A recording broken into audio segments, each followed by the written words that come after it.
Howdy. How you guys holding up?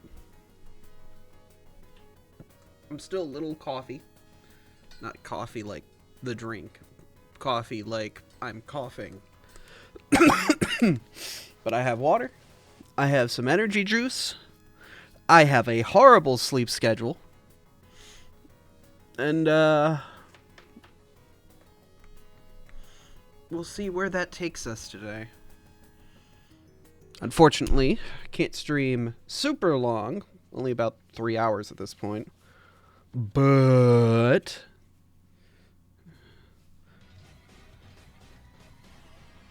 oh. Wait a second, I hear music. Hello?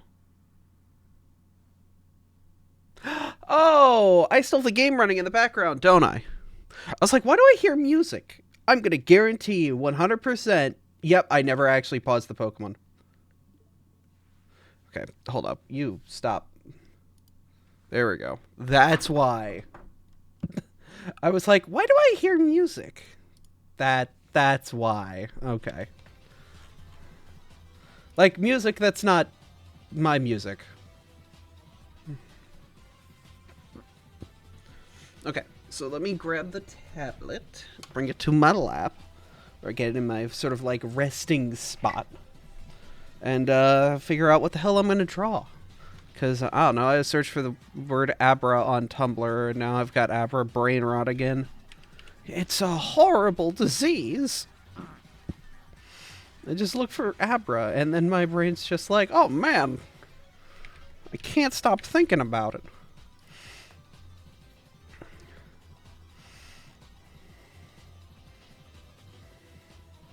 It's almost like, you know, I have a collection of Abra stuff sitting above me. I have a bunch of Abras sitting behind me. It's like I might be, you know, a little obsessed with this Pokemon. Here, let me grab the camera.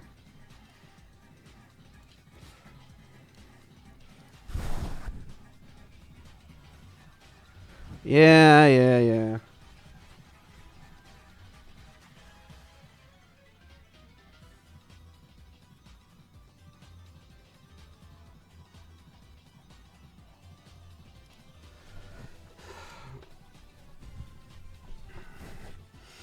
Anyway, back to my usual insanity then, huh? Okay. I want to play around a bit with like pen and pressure and stuff because I'm trying to find something that works for like how lines will want to work.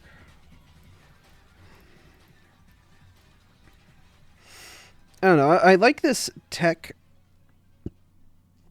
pen.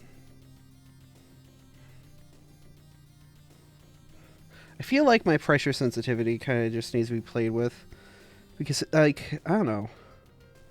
I'm wondering if I want to just mess with the curve a bit more.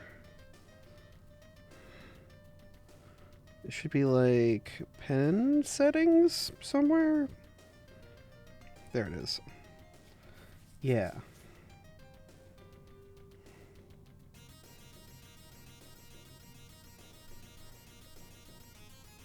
I'm wondering if I want to run a line like that.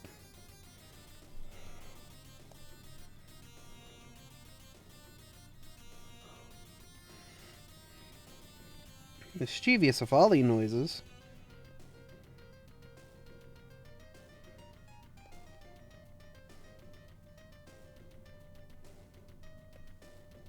Want a little bit less on the...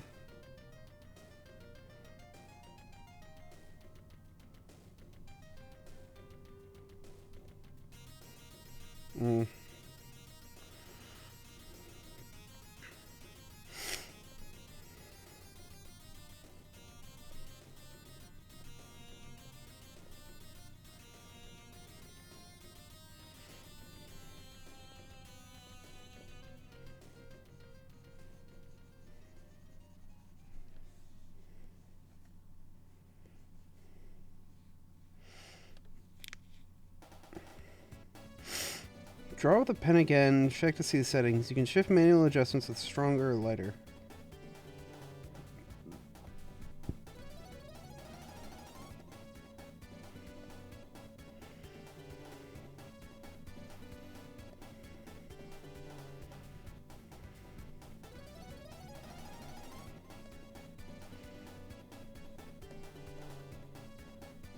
Huh.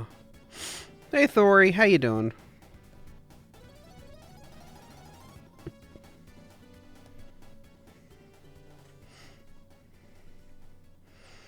Of course, I canceled the settings that I was just trying to adjust because I'm a fool! I'm an absolute buffoon!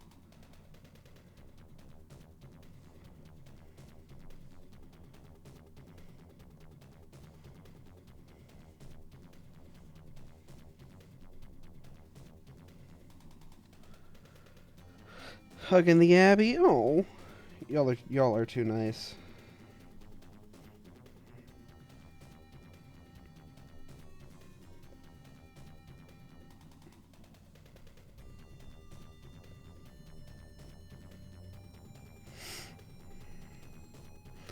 Okay, so, I don't know, I feel better about those settings. I feel generally better about those settings. I don't know.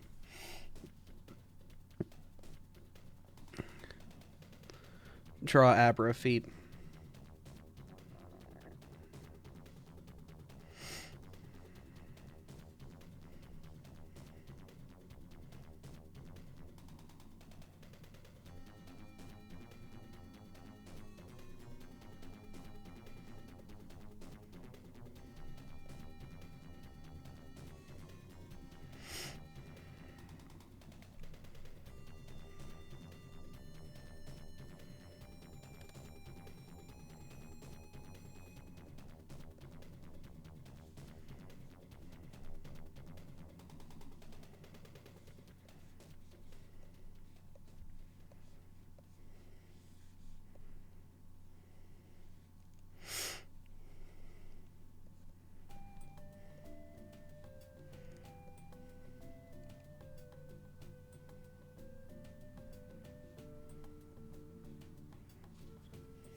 So I'm just trying to, like, figure out, like, I don't know. I'm always trying to, like, I guess, be better at drawing general Abra shapes.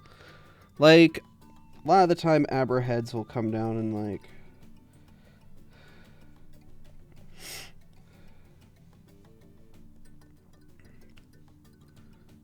Actually, the snoot would be a little bit closer like that.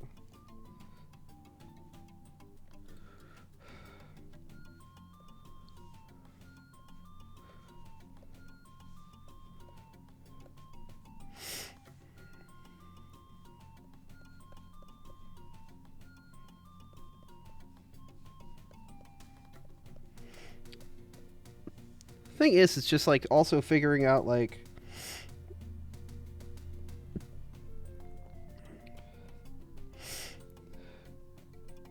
How do I translate this to make a stylized, appealing-looking Abbey without deterring too far away from what an Abra is?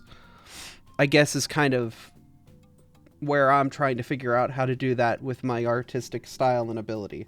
Having only been doing art for, what, like 100, 200, 300 days? Not even a full year. Though that is coming up.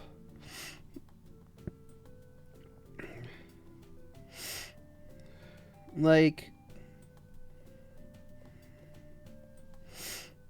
where, like, how do I, with my limited ability, do, like, what's best here, you know?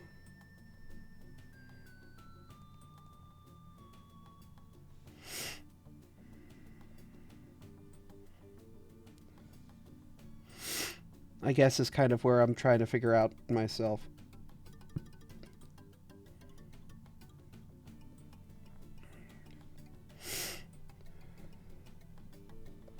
How do I work with what I am, but also still allow for improvement later on?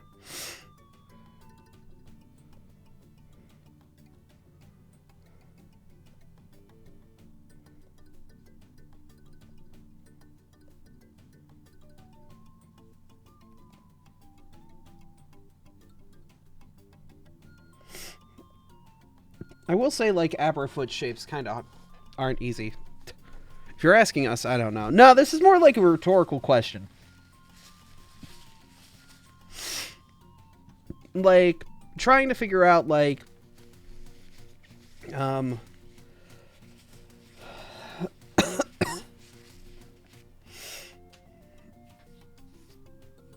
what is sort of, like, the best way to, like, I don't know,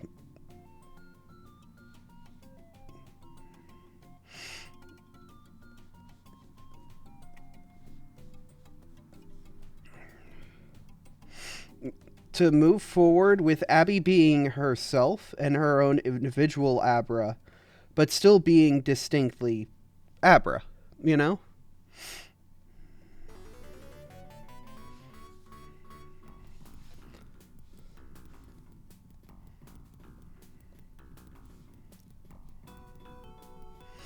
And it's just trying to figure out, like, where do I get that in my abilities and skills?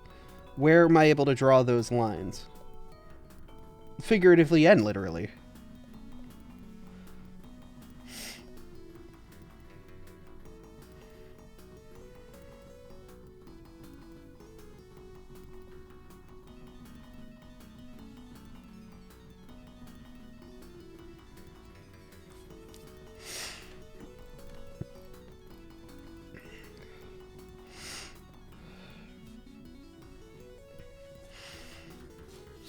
I mean, there's also, like, a lot of work I need to do in general of, like, poses and people.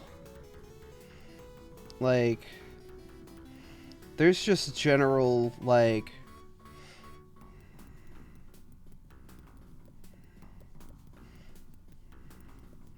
how do you draw? That's the sentence. Just, we stop right there. No, like,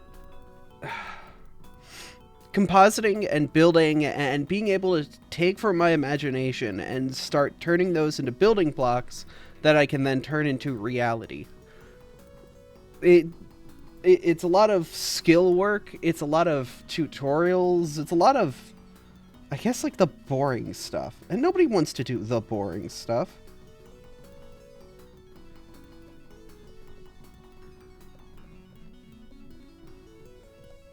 But, like, that's the other problem is, you know, good old ADHD. How do I control my brain long enough to ensure that I can basically do that work, figuring out the boring stuff, so that way, one, I retain it, and two, I'm able to grow on it and not get, well, bored of it.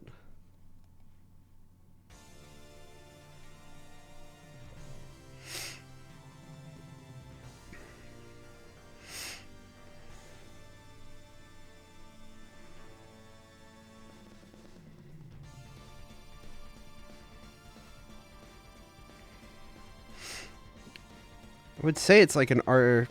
It's I guess just an artist quandary, but it's also just, I guess, a general, like,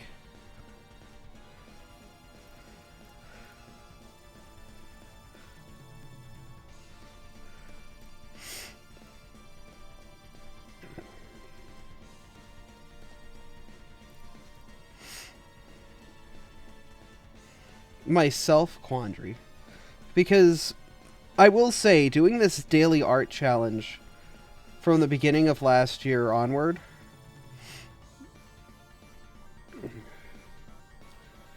is definitely something I've never actually done to completion, or at least where we're at right now with completion. I've done 354 days of art consecutively. I know some of those weren't exactly my greatest works, because I had to fly for a 24-hour period and I wasn't really able to get out my tablet, so I had to scribble something on my phone. But every day I have put a new canvas out there, and I have filled it with art, whether it was a physical media or a digital media or whatever. And to do that consecutively for a year is probably, you know, like, this crazy, like, I don't know, I've never really done anything of that substantialness or merit before. Why'd I give this man a butt? Well, he's got a butt. Just got a butt.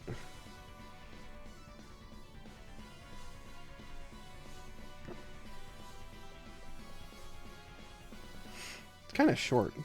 It's kind of got, like, Mega Man proportions.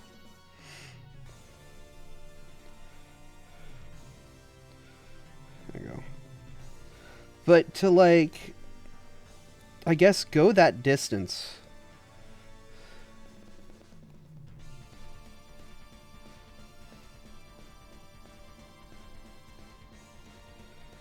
Is something that I don't think I've ever really done ever since I did karate as a kid. Where I pushed myself consistently hard for an extended period of time.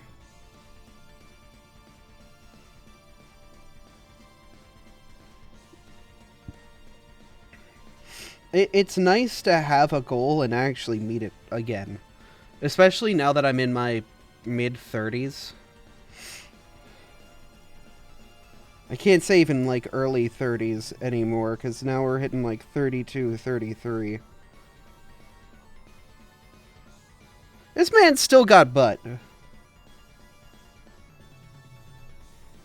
Why did I make him so dumpy?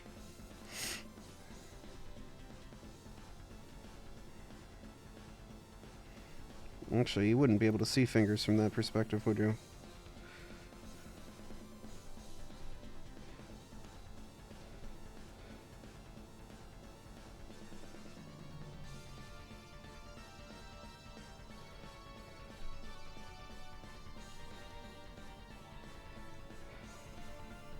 Hands, the worst enemy of any artist.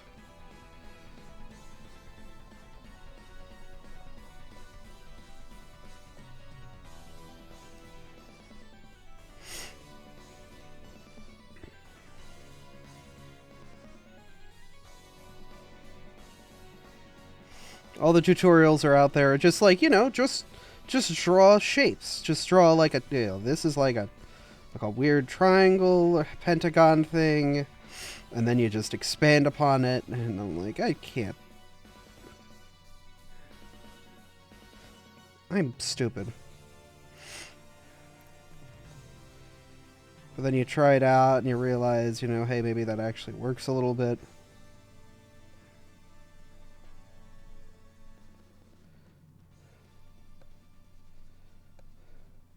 Thumb's a little thick, but that's fine. But, like, I don't know.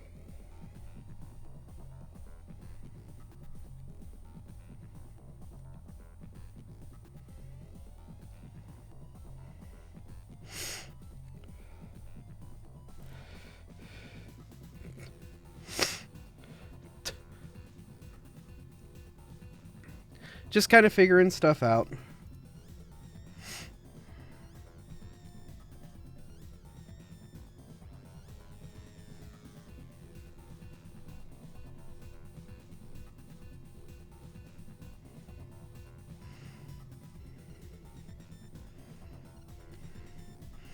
Generic person approves of Abra's sleep cycle.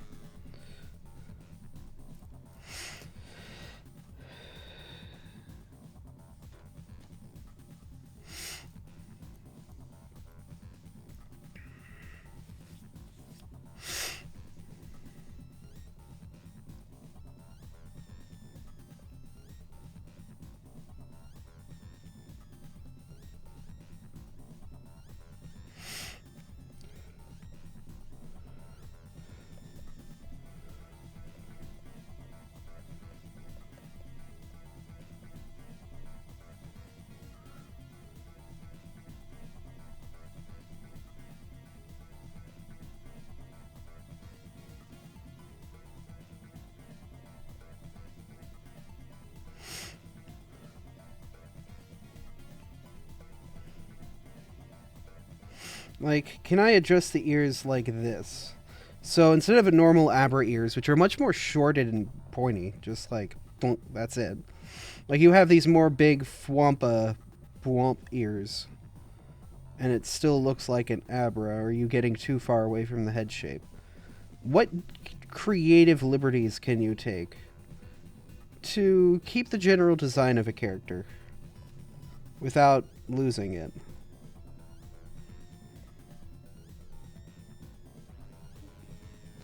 I guess is what's important here, you know? What can you do?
I don't know.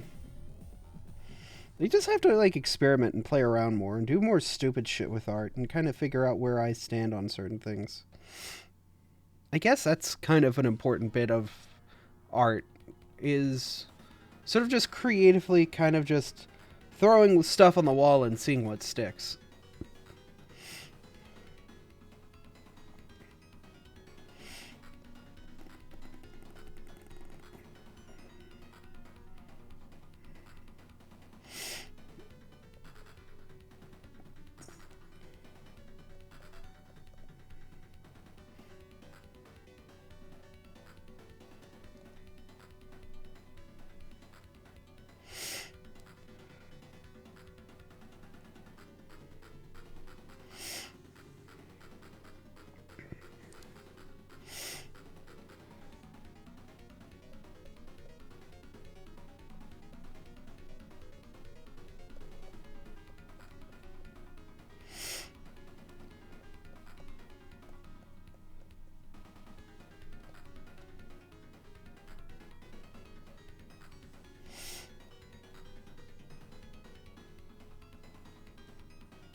Hey, Salazabim. Hi, dear. How you doing? We're kind of just experimenting, having fun, having a nice little time. How you doing? Are you crying because Abra? I'm sniffling a lot. It's not because of Abra. It's I don't know, sniffly. Little sick myself. Oh, well, I hope you feel better. Face one Abra. Oh, yeah.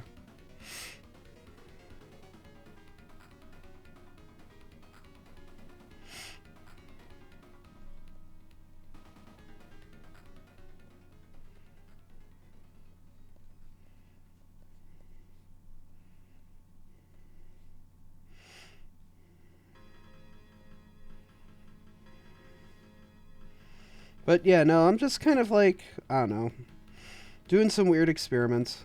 Just trying to figure out, like,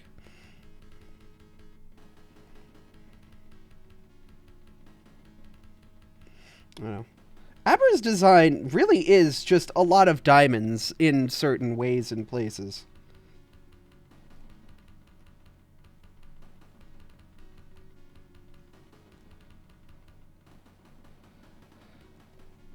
Like, it's a lot more diamondy than you think it is.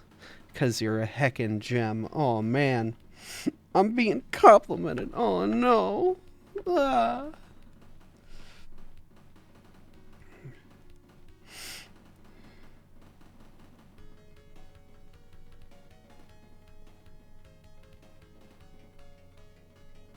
Feet are weird.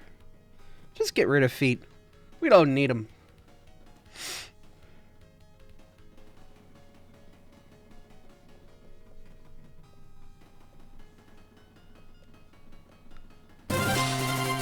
Deconstructed Abras.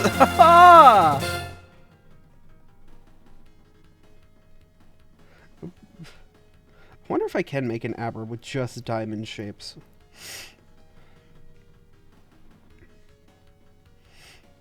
Like low poly Abra.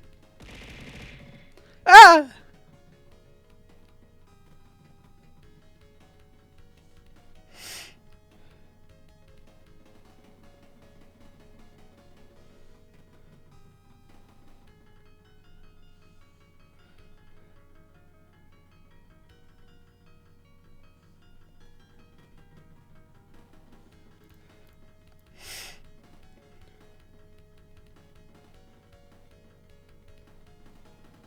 Kind of.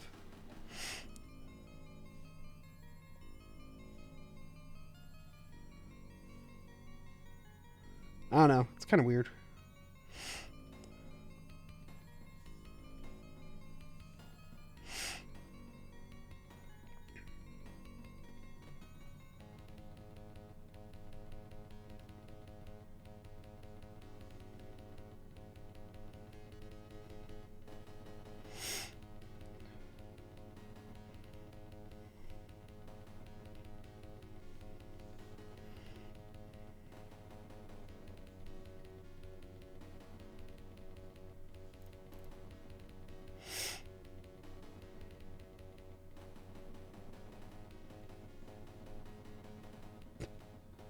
May not like it, but this is what the ideal Pokemon looks like. Yeah, we Geometry Wars right now, baby.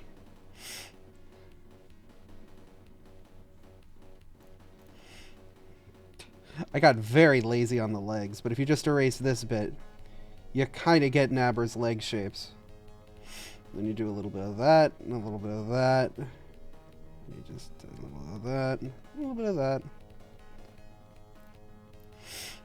Oh, you see? Told you it would work. Then feet. I don't know. The problem is it's behind, so you gotta make a square here. And then it's like 1, 2, 3, 4. But that is not a 4-sided because there's a 5th side here. So how do you reduce that down an angle?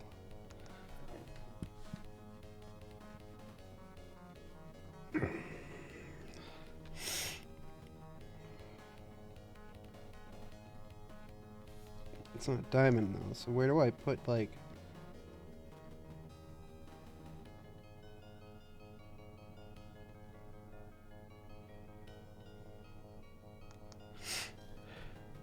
Hello, how you doing, unknown entity?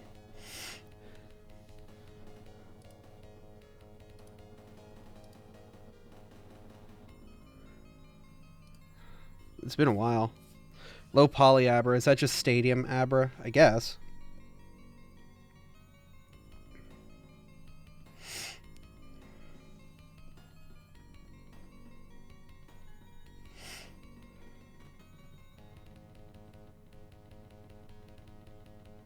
Guess you could do that for the toes.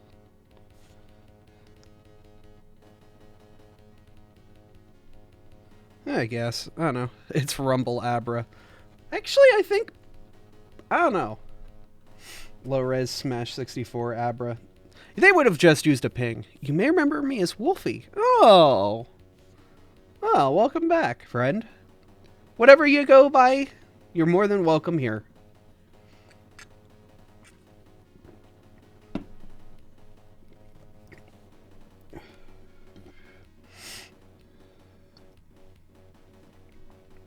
Tail like a box cutter.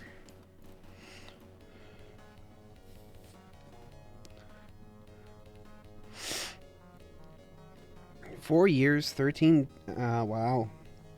Certainly been a bit.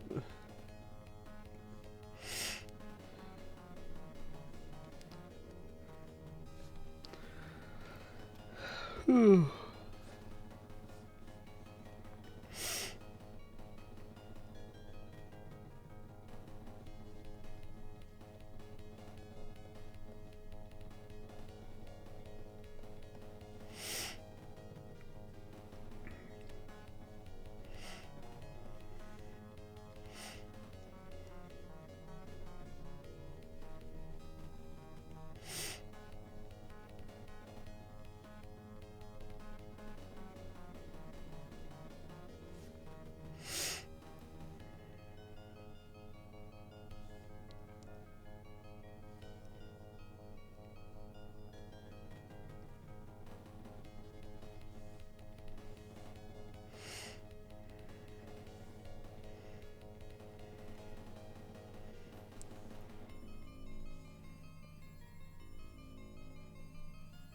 Like, it's very simple and very close, but I don't know. Like, the thing is, so Abra cheeks. Let's talk about Abra's cheeks.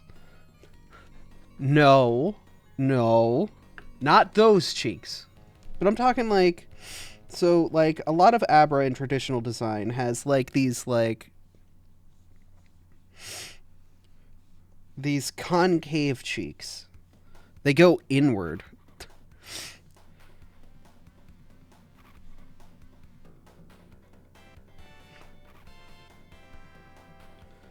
Like, does making them full and outward, like this, like the way I draw Abby's cheeks traditionally, like, does that take away from, like, the design of the Abra in a way that makes it, like, almost indistinguishably Abra?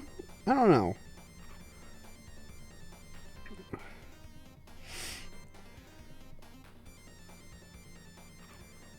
Like, I like the fullness that comes from the more circular design, because it feels a lot more welcoming. It feels a lot more...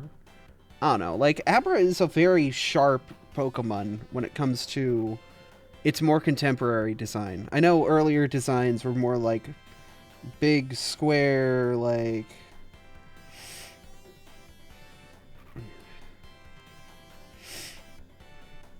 Like, almost like that, yeah. Like...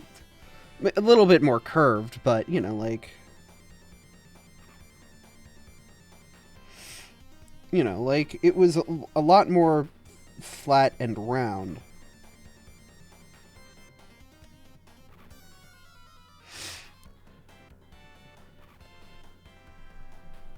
Like, does that still Abra?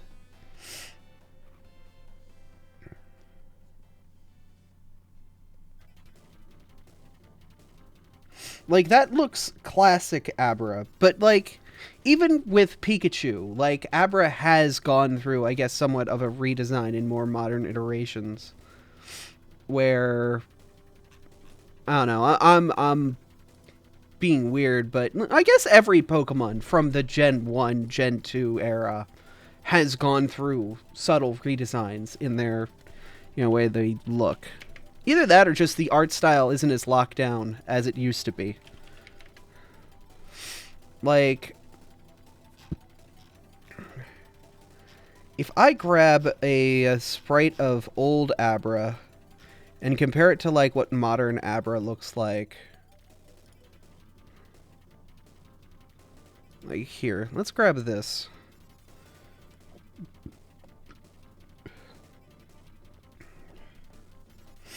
We're bringing it over. Don't worry, it's coming. There it is. Like, this is a sprite of Abra from Pokemon Pinball. Its face is very sharp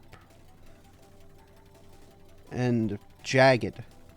But if we go and get, like, a more modern iteration of Abra, I like the Conquest sprite.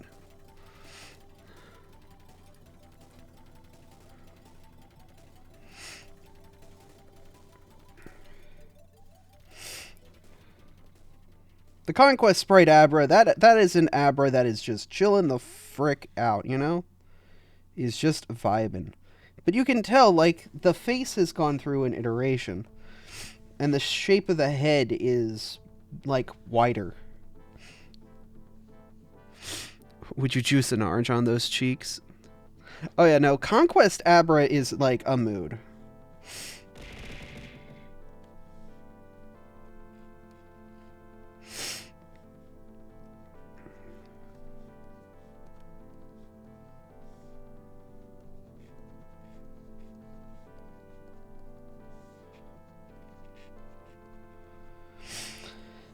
Like, look at that. Like, he is just straight up chilling. But Pinball Abra, GB Color Pinball Abra, or was it Color or was it on Original as well? Like, his face is so much more flat, I would say. Like, it's just that. Well, like, Abra here has a much more round face.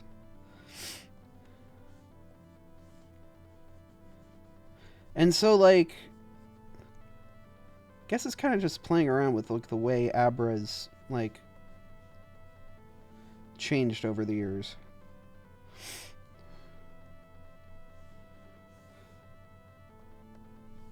You know?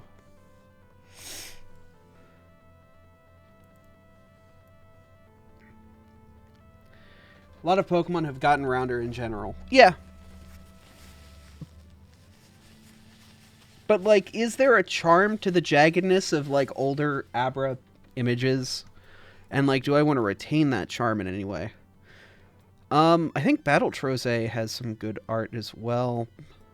You know what? I love the sprite of yellow Abra. Look at this. Look at this lad. Look at this little bastard.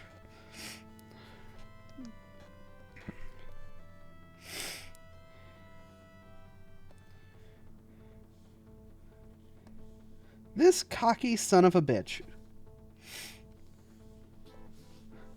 Like, it's still the more squished head shape, but he is like, yeah, nah, you're not catching me. Funny.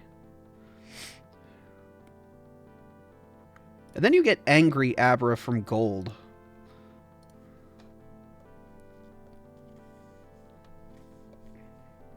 Which is the first time Abra has canonically had an eye open. Which, whenever somebody says, wait, Abra can have its eyes open, I'm like, yeah. Did you not play? Stop. Do you use Metabang paint? Nah, this is CSP.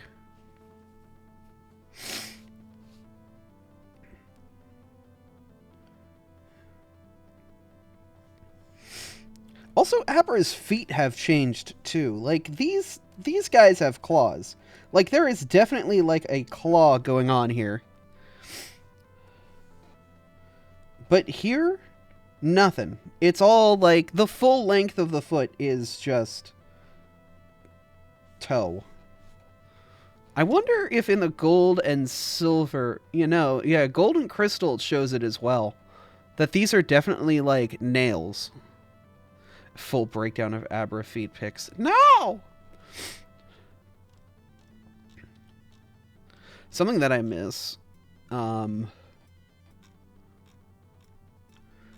is back in Gen 4, Abra was ready to punch a motherfucker. I love this back sprite.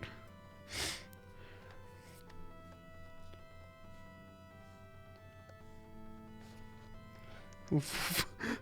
10 out of 10 would smooch. He is! He's a very smoochable lad! Look at this. Look, he is ready to just, like, throw hands. This Abra is ready for chess boxing with Ludwig, you know? Like, he's gonna tackle you and throw you to the ground. I love him.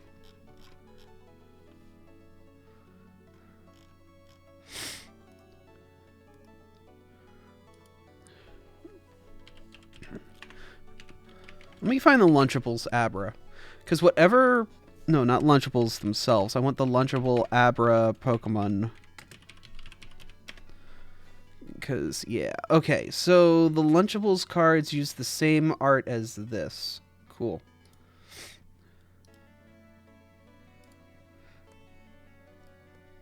Ooh, he's huge. Let me make him smaller. Like, early Abra art, Abra's just ready to just... you know, throw somebody. God, why did they make this huge? Chill.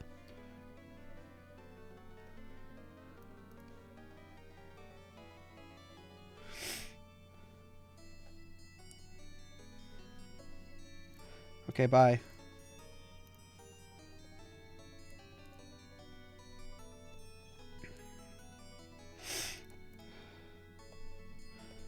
You never see Abra in a fighting pose anymore. He's just vibing. Every time you see Abra, he's just chilling. But look at this. Like, his attention is, like, in the... Whoever's over here is getting, like, blasted. Like...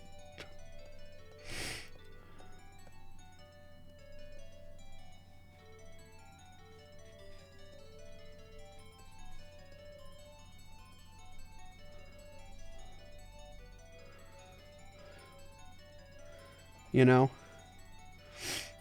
Straight up, cold ass killer. This Abra, you don't cross.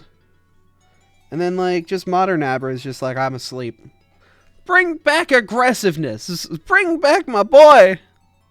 Usable. Yeah, those elemental punches back then were mean. That's what we need to bring back. We need to bring back. I don't know. Like, the problem is Abra as a Pokemon is such a glass cannon and such a niche Pokemon. They gave it a Mega and they were done with it. Which is unfortunate.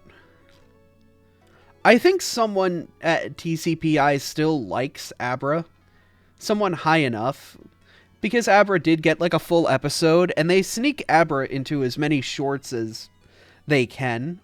There's a lot of Abra content. I know Abra was featured a little bit in the silver thing, you know how they did like a little short for each generation recently. They had Abra in the silver one. There was an episode devoted to Abra recently. Like, there's still Abra content happening, which is nice. But, like, I don't know. Like, Arceus Abra is a key Pokemon in the plot. Like, Silene and Abra, like, literally are, like, important. Like...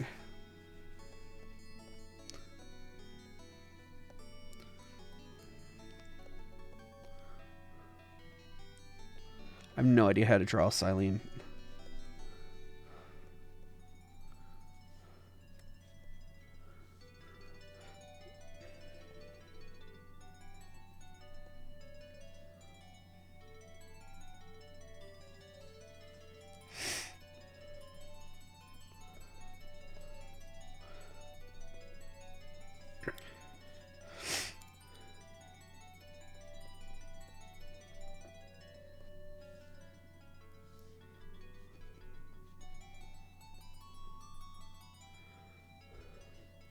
Abra is always important, but it's like, I think someone definitely at TCPI still likes the Pokemon Abra, and still gives it the love, even though, you know, Uri Geller and all that crap happened.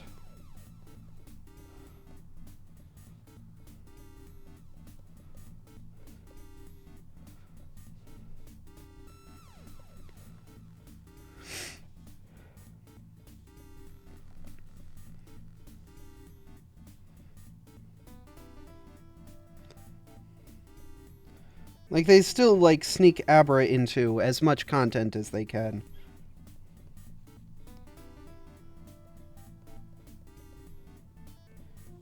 At least that's my little theory.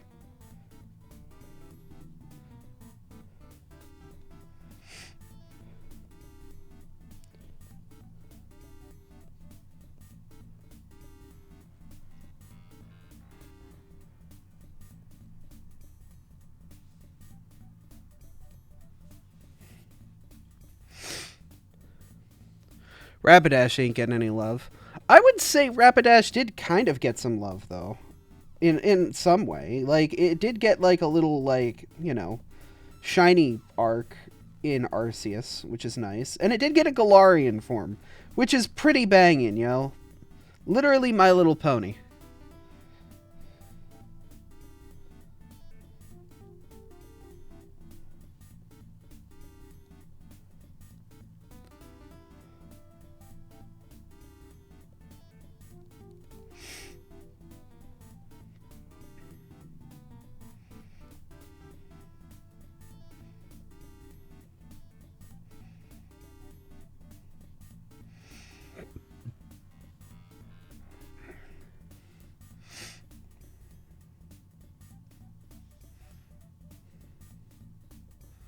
So I feel like, you know, I feel like, I don't know, a lot of Gen 1 Pokemon do get a lot of love. I don't know, Charizard gets way too much. I think everyone in the community kind of agrees Charizard gets way too much attention. Except for the Charizard stans, God bless them.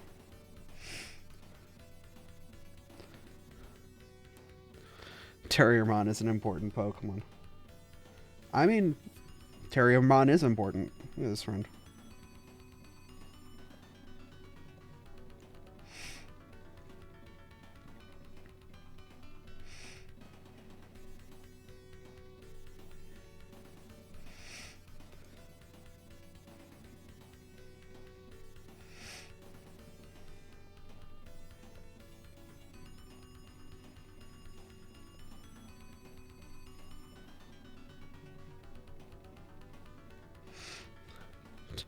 Charizard needs a vacation. Yeah, Charizard needs to be done for a while. Put him away.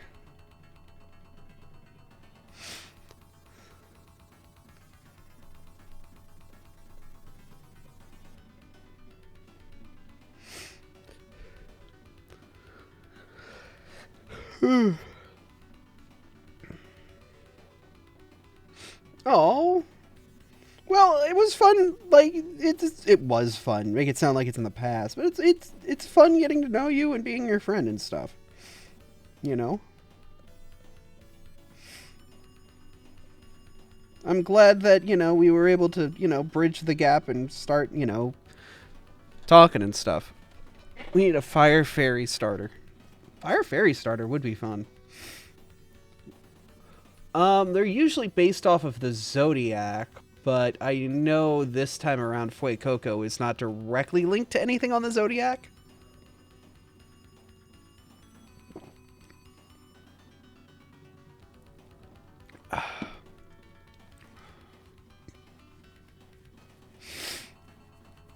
And I'm curious, like,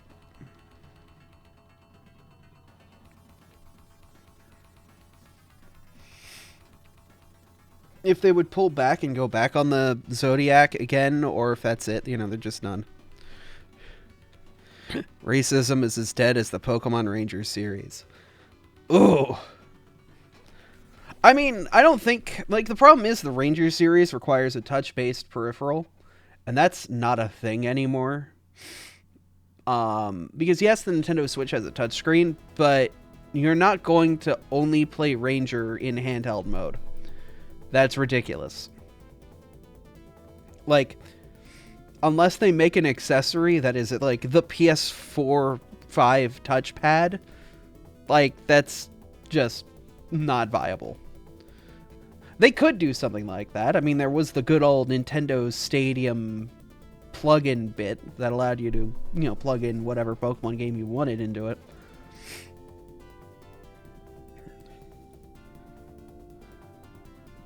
But I don't know. I don't feel like Nintendo's back in the market of just, this game comes with this accessory, you need it to make this work, ever since, like, Kid Icarus for the DS, or that Animal Crossing Wii game that used a microphone. They haven't really packed in accessories as of recent. I mean, sure, there's like pre-order bonuses, like when Let's Go came with the Pokeball.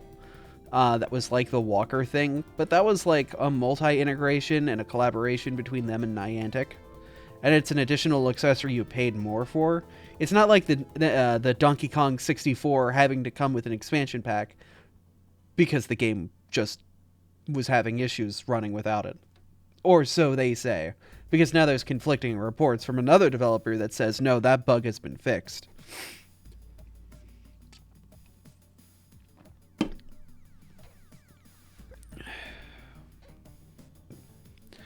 But, is what it is.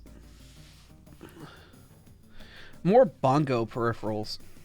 God.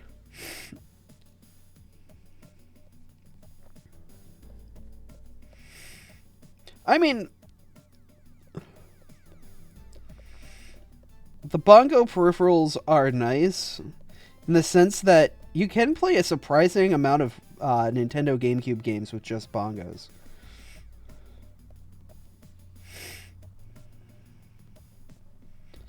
I know, if you ever need to get into the rhythm gaming community, if you see Freya in chat, or Axis, I know Axis is big into rhythm games, but they kind of stepped away, and I haven't seen them around as much.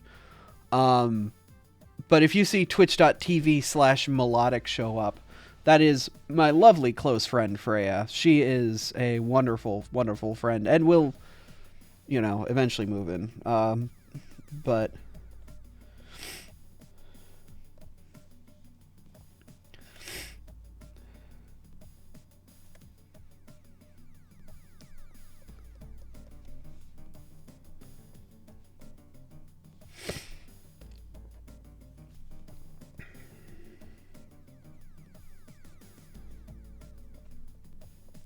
She is a rhythm gaming savant.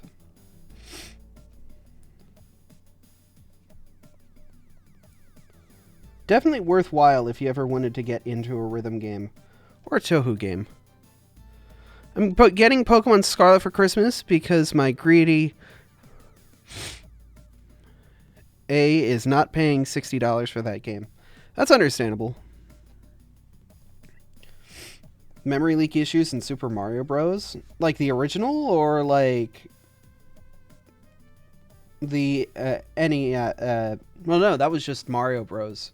The one where it's just the two competing in the one stage with the turtles.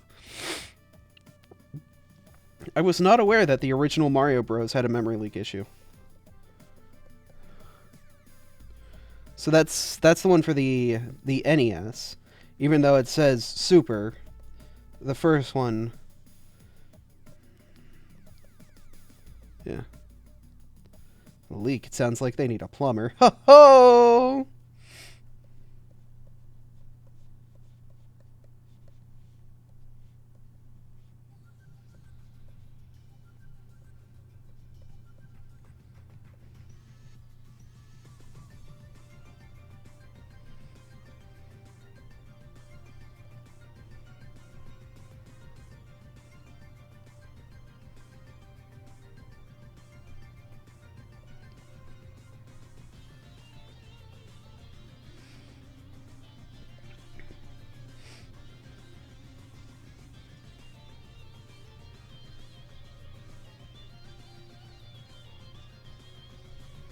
I will say significantly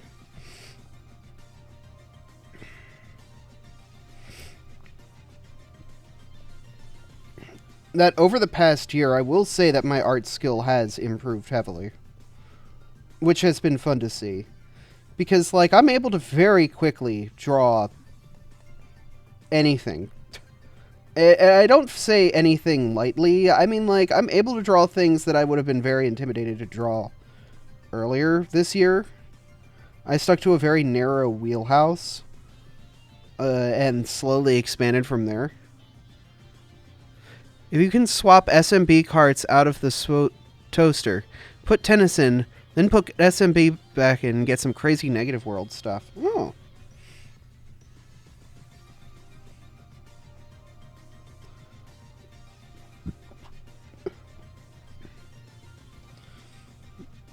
Abby has too much booba. I'm going to remove... Flatten her down a bit. She is... No, put those away.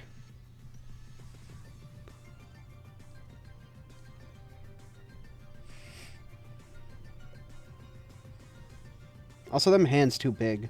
They would be thinner. These are like massive shoulders. Just gonna, like, Donkey Kong clobber somebody with these.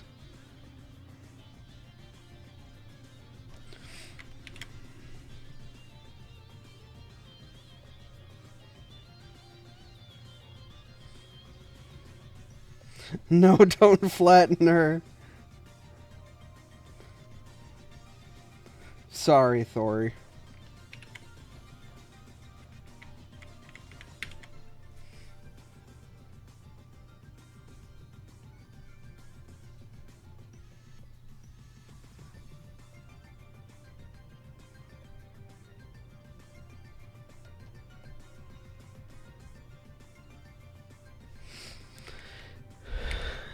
Flattens your bongos.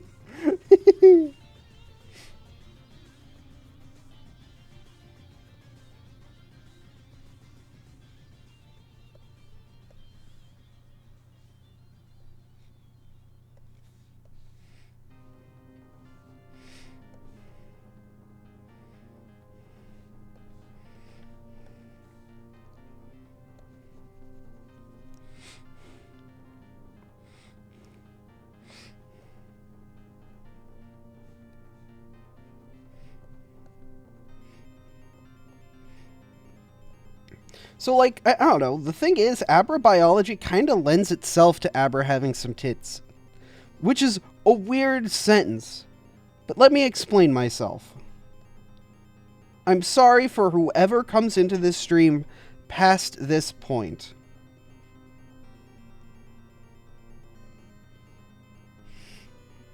But okay, so Abra is part of the human-like egg group. People of culture in chat. Which means that Abra is human-like. It is a Pokemon similar to, like, the Hitmon line, where, like, it shares human biology in some regard, echoing back to the Gen 4 book of, like, you know, hey, Pokemon and humans were once pretty much the same thing. It's Vaporeon copy pasta all over again. Well, here's the thing. Abra being in the human-like egg group, you know, actually tends itself to that sort of, you know, if you wanted to be friends with your Abra in that level. But, like, Abra's body is, like, just draw a basic Abra body, is a bean shape, roughly. It's just a rough little bean shape. But Abra has, like, upper armor right here. And some depictions, that armor is a little thicker. And in some depictions, that armor is a little higher. So in theory, if you have the armor higher and thicker, you can kind of get a more, I don't know, boobie-ish Abra. Hi, I just arrived. What? It's a fact now, human and Pokemon happen in that world, legit. I mean, Arceus didn't unanswer questions. Let's vaguely word it like that. Arceus,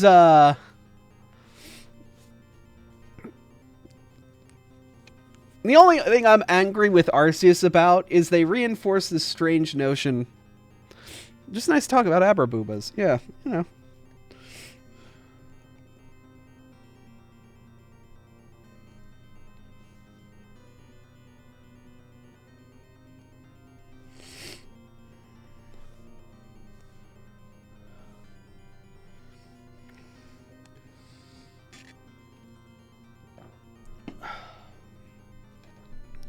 I feel like it would have been retconned, but nothing ever confirmed or denied. Pretty much, yeah.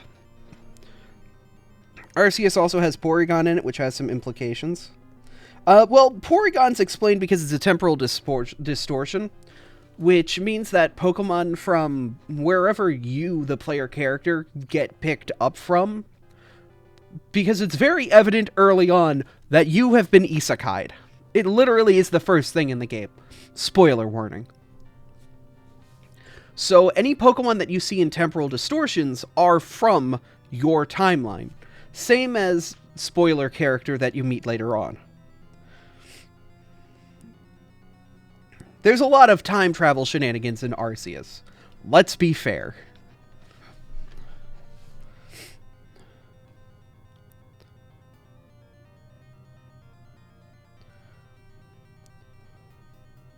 Best streamer.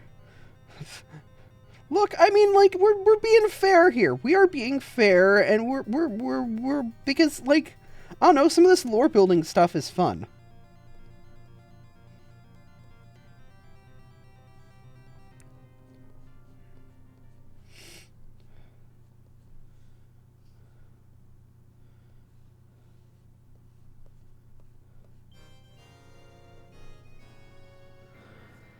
We are all adults, I hope, here. I mean, the tag says mature, and there was a warning for the first time you joined this stream saying, please be 18 or plus to click the button.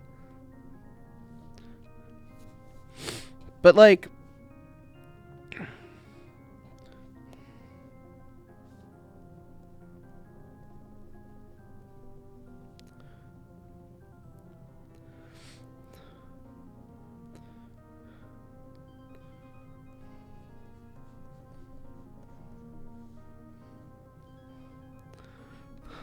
few huggles. Aw.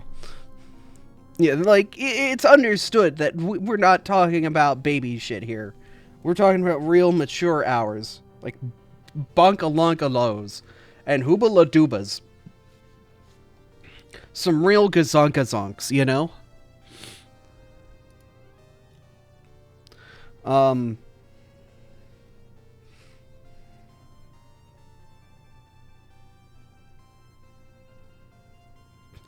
Tonga to Hongas. But no, like, Abra is human-like, and in that sense, you would understand that if Arceus is, to be corroborated by it not disproving those things. Some real tits. Trouble in Terrorist Town. Oh, no. It definitely lends credit to the idea that, like, in ancient civilizations, like, yeah, John and his Gardevoir were probably, doing their thing, It probably wouldn't have been, like, that far out. The problem is, like, also it explains, like, if you're not part of a tribe, if you're, like, from, like, the Galarian research team,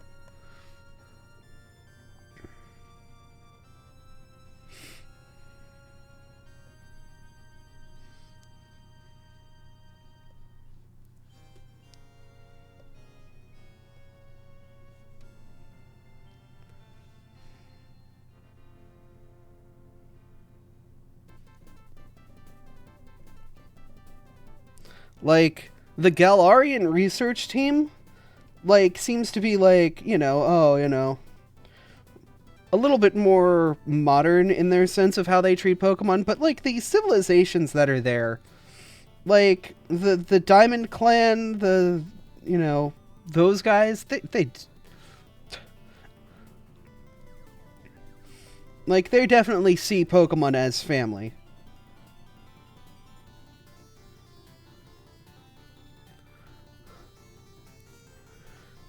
Arceus is after that ancient time. Yeah. Yeah, because humans weren't even a thing yet, I guess in a technical sense.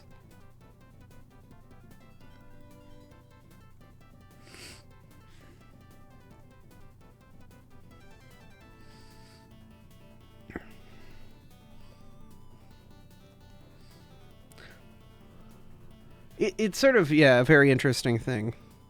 So I assume humans evolved from Pokemon or something like that.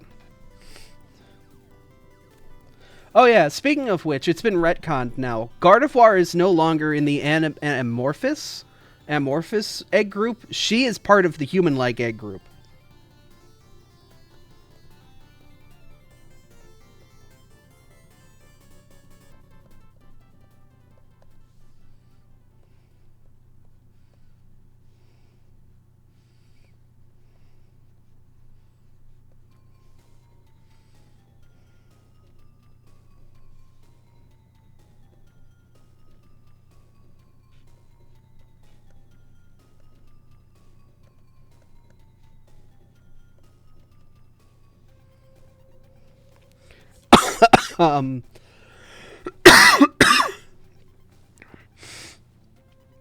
Yeah, so Gardevoir's line has been, retconned into the human-like egg group, which is interesting.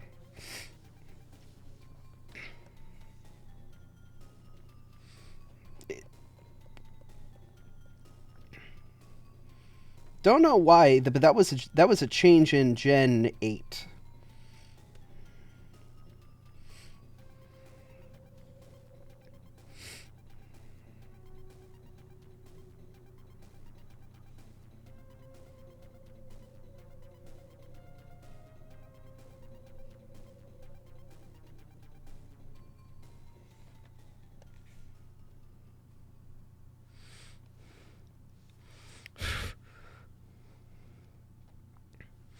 I can see with the full biped stance. Well, not only that, but it has human-like features. Like, if we go into the human-like Pokemon list,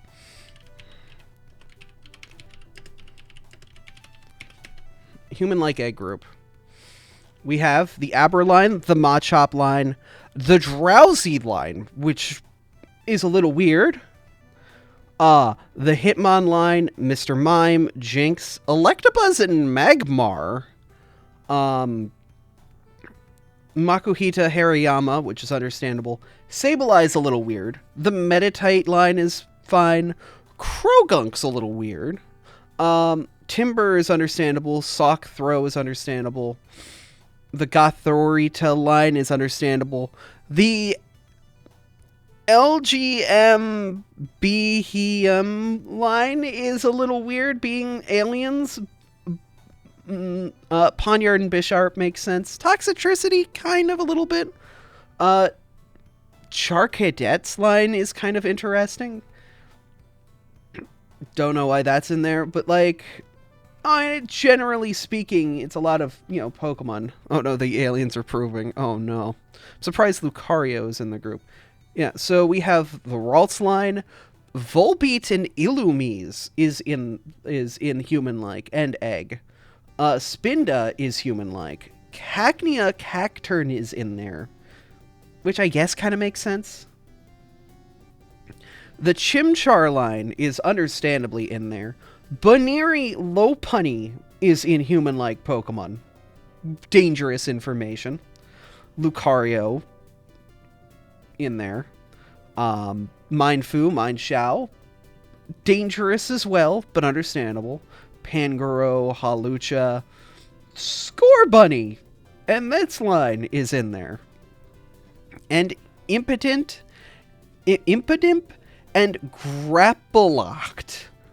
Why is there an octopus in the human-like egg group? I'm not sure. Good luck. Yeah, no, there are humans. There are some not human things in the human-like egg group here. Yeah, this is the Bulbapedia page. Yeah, they're part of Water 1 and human-like. Scorbunny is in there. Like, there are some weird choices for Pokemon here. But I guess with only, like, how many egg groups we have? 1, 2, 3, 4, 5, 6, 7, 8, 9, 10, 11, 12, 13. There's only 13 egg groups, and there's 18 Pokemon types, so I'm guessing there's some weird stuff. But if we go to Field, I mean, this page is gonna just go on forever.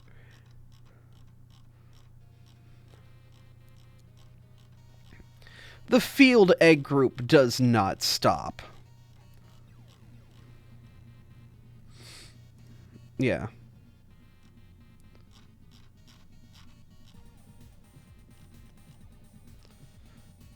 It being in the human-like egg group might be in reference to Splatoon. Very interesting as a reference to Splatoon. As a Pokemon that is we would assume is water-based, but is actually fighting type, pure fighting type. It's interesting. Because you would think, like, it would be a water Pokemon, but it's just not. It's just land-based. Club up. Oh, ho, ho. Hey, look. People have their deviant tastes. Let them have their deviant tastes. I ain't gonna... Look.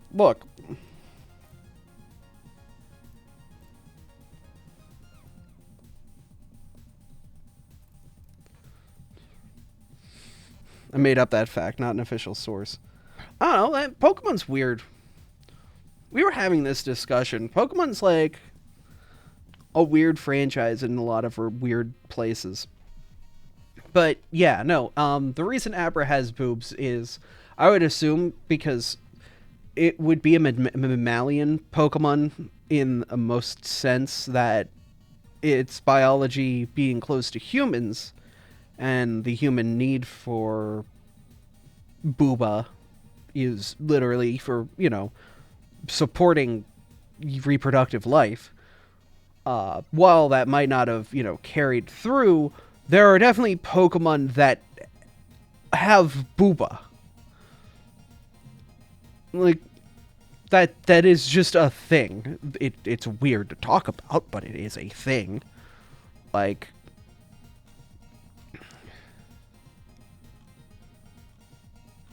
everyone has their own deviant tastes, is a words of wisdom. Yeah, no, I mean, like, yeah. I think Booba would be more prevalent on Kadabra. If you look at Kadabra's design, the upper armor actually kind of lends itself to, like, something like that.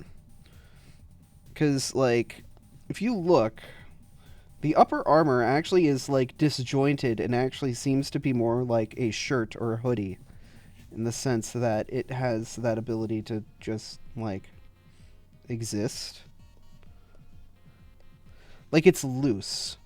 Like, here you can see, like, there is sort of, like, this spacer where, like, there would be more arm that goes in and does things. Let me get something a little sharper. Like, Abra's or Kadabra's arm would, like, continue up to here, and Kadabra's other arm would, like, continue up to here, which means, like, it has a chest under here.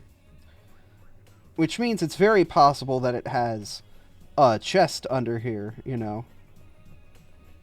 You know. Like, it's very...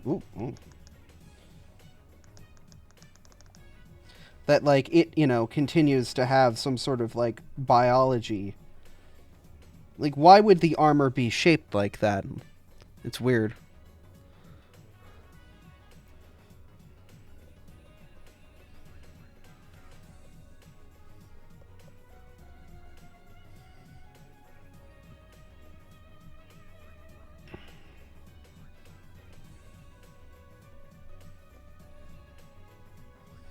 Like, if you were to... I'm not going to use peeled Pokemon, but if, you know... Like, okay, so I'll draw... Abby, in my canon, can remove pieces of her armor. Which is why, when I take off the hoodie, the shoulders poof out to where an Abra's shoulders would be. But if I put the hoodie back on, where'd it go? I believe that those... While biologically they come with an Abra, they're not... Like, the whole brown bit of an Abra feels like an accessory. It's not... It's weird biology where it's not, like, part of Abra in a sense.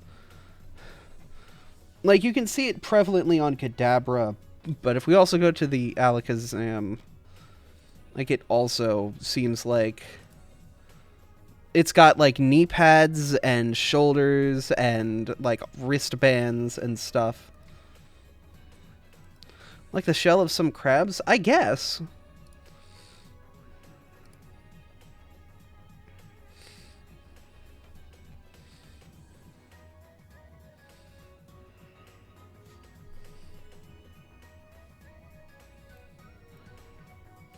I mean, that does make sense. Like, it would be like, you know, like a shell. Lucario's shorts, Abra football armor.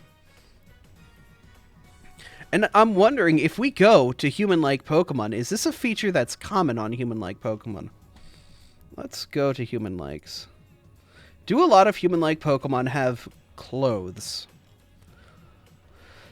Alright, let's take a look at the list.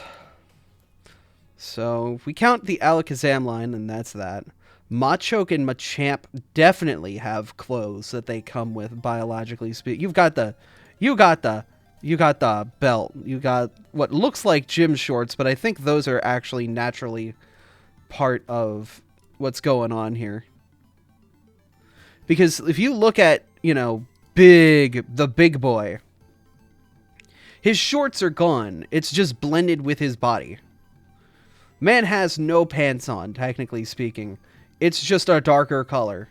So the shorts are part of them, which is weird.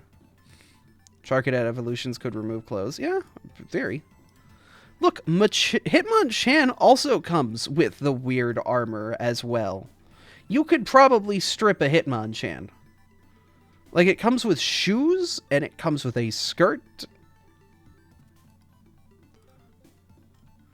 Literally, the Jinx comes with a skirt. Though I don't know anybody who wants to look up and see what's underneath a Jinx's skirt dress. Yeah. Mr. Mime, I would say, yeah, definitely has clothes. Everyone has deviant tastes. Yeah, I'm just saying I don't know anybody with those deviant tastes. Well, now I do because Time Walker and Lightbringer would. What do you think Hitmonchan isn't an SV? Yes. Hariyama has a little bit of a skirt and puffy pants going on. Look at that. Medicham, yeah, definitely has some pants. Definitely has some pants. Sock and Throw, 100%. Biologically came with clothes. They hatched and they came with a karate gi. That's not how that works. Gotharita line came with clothes. Mr. Rhyme, clothes. Yeah, like... Does it mean Mr. Mimes has gloves, or are those his hands? I would assume, because he's got these, like, pads here, those are just his hands.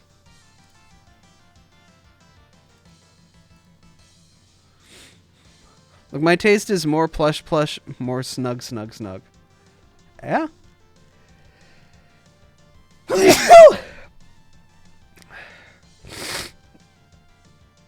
Gardevoir's line definitely comes with clothes. We're moving forward past this sentence.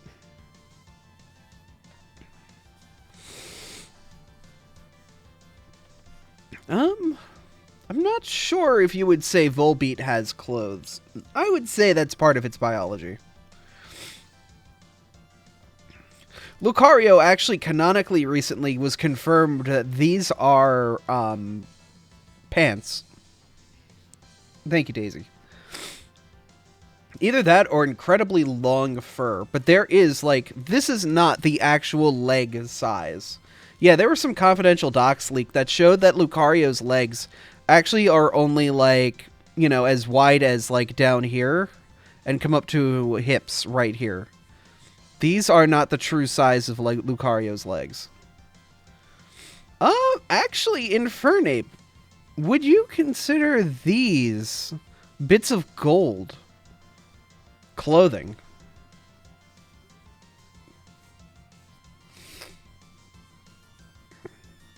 I'm curious.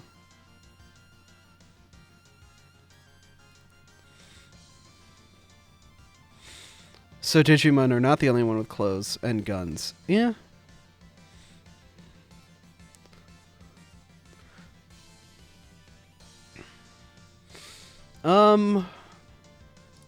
Mindfu kind of comes with like an oversized shirt. Like, look at that. Like, this is weird fur, I would say. How these extend outward, yet there's still paw underneath. It's weird. Pangaroo literally has, like, a jacket going on. Literally, Raboot has a hoodie. Like, it can stuff his hands into that fur as if it's a hoodie. Like, the Cinderace line is clothed. Hawlucha is based off a masked wrestler, but I do feel like a bird could look like this without sacrificing biology. It's just weird that the beak is not where the mouth is.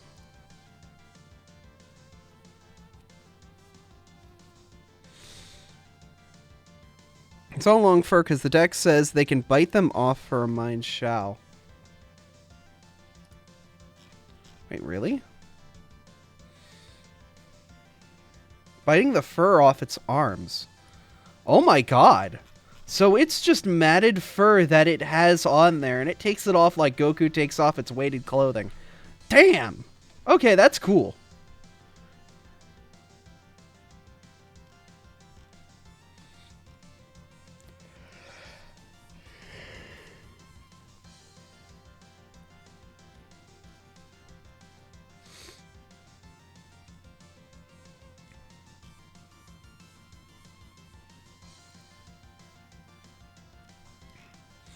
Grimmsnarl is Bayonetta. Yeah.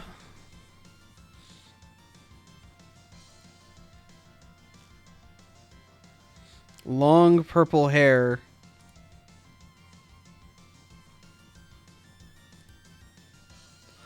forgot there was a G-Max Grim Snarl. Friggin' jeez.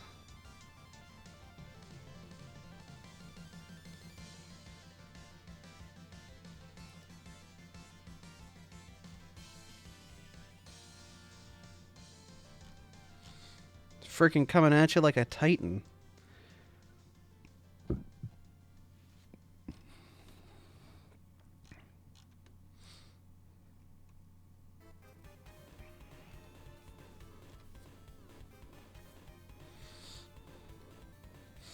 But yeah, I would say like a heartless boss in KH1. Yeah, definitely makes sense.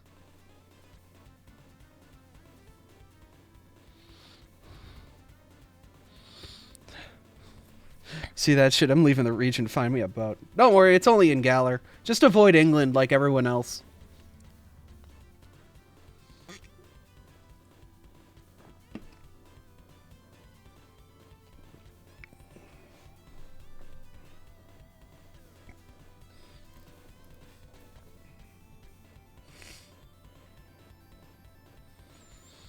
They're in Paldea, but they G-Maxing isn't a thing in Paldea. So you only have to worry about regular ones.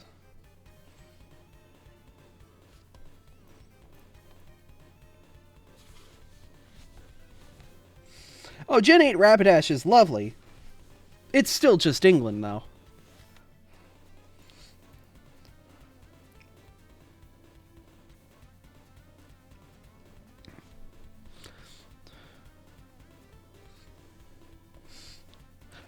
I don't know how the trend of just, you know, making fun of England nonstop became a thing.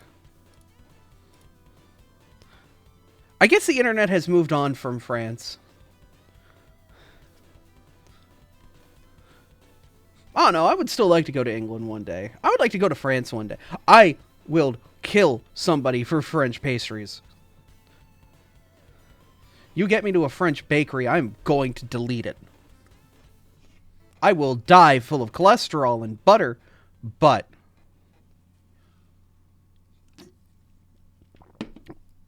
I will be happy.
There's no Tooth Fairy, there's no Easter Bunny, and there's no Queen of England.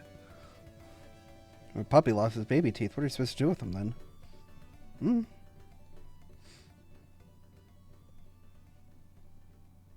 Put them back in? No, no, no, no, no, no!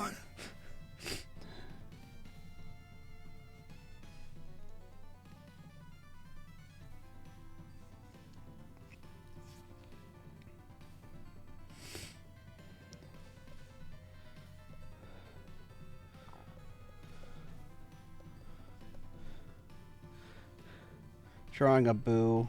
No. Drawing Abby holding a croissant.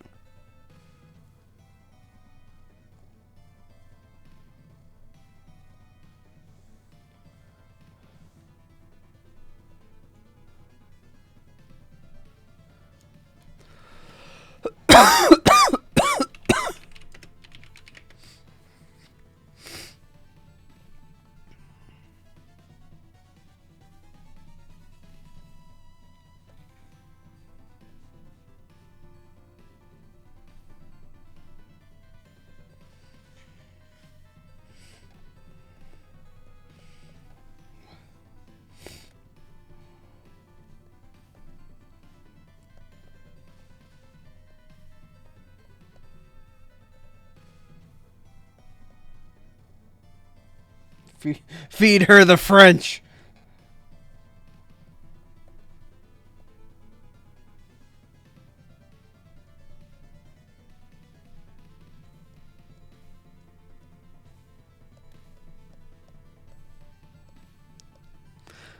Delicious revolution.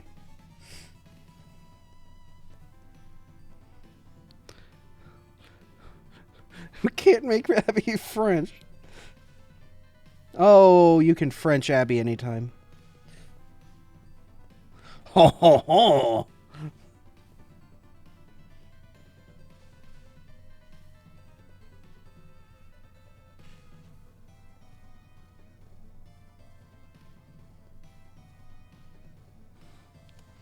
Labra.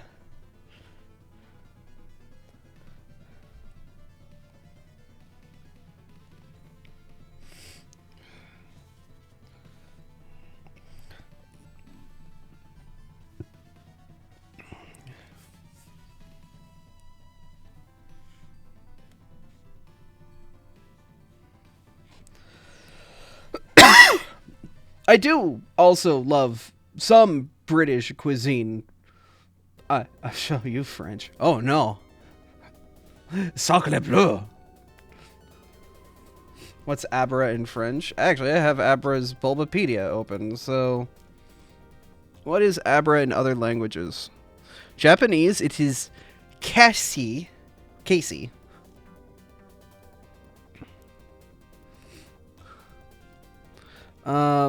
Does it say what Abra is in other languages? Might be in Cerebi that they say what a Pokemon's name is in other languages. Sorry, Bulbagarden.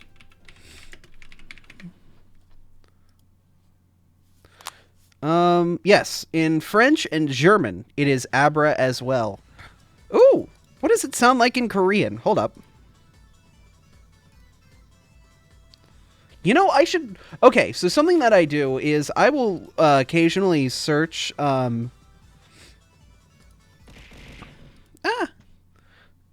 Oh, in Korean, it's Casey too. Keishi.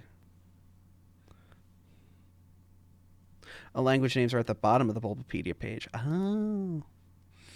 I'm curious, if I searched image sites for the Korean version of Casey... you know, trying to find Abra pictures, if I would find any new pictures. Keishi. But yeah, in French and in German, it is Abra as well. But there is, like, some English food that I definitely want to try, like, straight from England. Though, I guess it would be more Irish. Like a shepherd's pie, like a really freaking good shepherd's pie.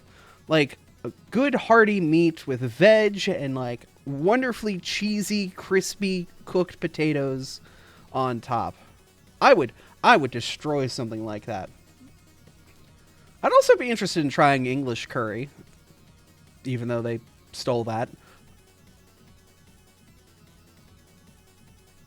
What is English food that is actually from England? Are they like the Goku of foods, where, like, you know how Goku basically stole every technique from someone else? Did England steal all their food from someone else? I know we basically are England, too, when it comes to our culinary expertise. Bloodsworth pudding. Beans on toast. Beans on toast sounds like something somebody figured out at 2 a.m. when they're like, I want to go to the pub. What is Bloodsworth pudding?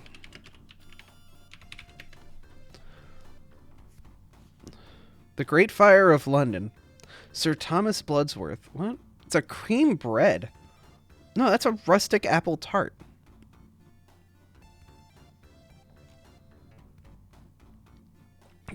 Do not eat beans and toast at 2 a.m. You see, now I gotta draw Abra in a thumbnail.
Amazing. Do you think Holy Wars happened in the Pokemon universe on how Arceus was pronounced? I don't know. Is it beans on toast a normal British thing? Yeah, I know.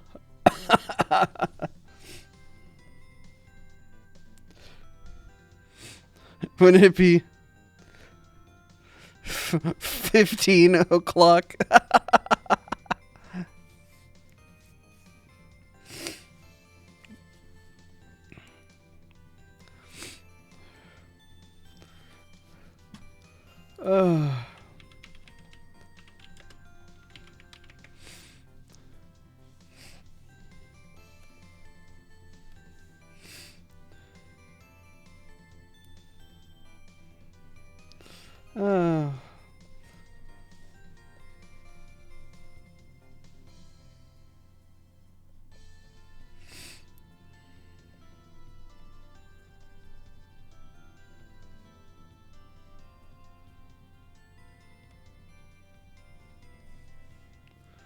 How do you draw a Union Jack? Oh my god.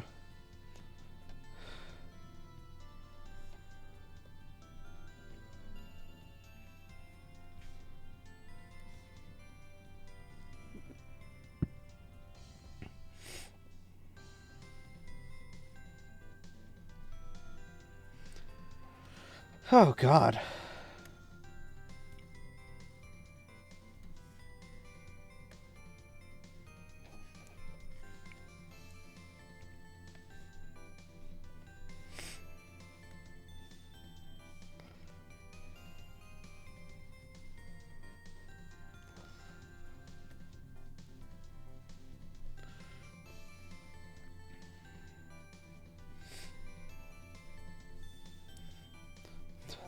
I can't wait for somebody to just be looking in the art directory and like, you know, I want to watch a stream. I'm curious, and then they see this shit as the preview image.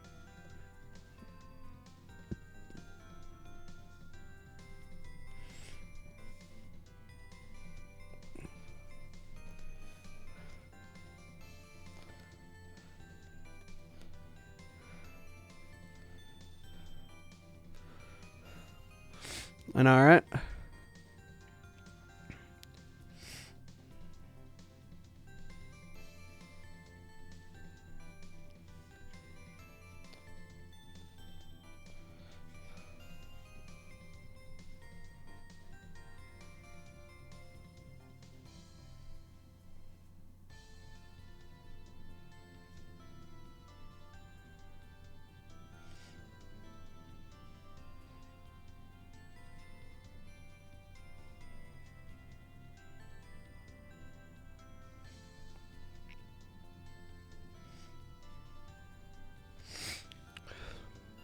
That's how you get Kyogre to slap you. And you've started another war. Go get a Rayquaza. Go summon Rayquaza. I'm sure he'll be so happy to hear why Kyogre and Groudon are fighting again.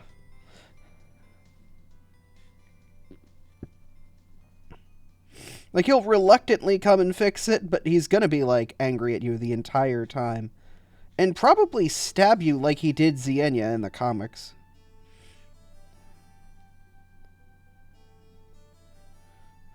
Like, he straight up just, like, attempted murdered a 12-year-old.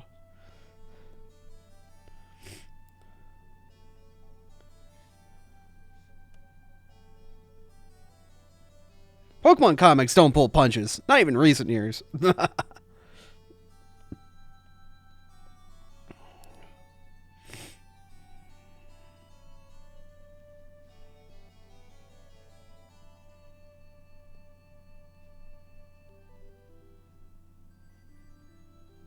You don't mess with gods in Pokemon comics. You get messed with.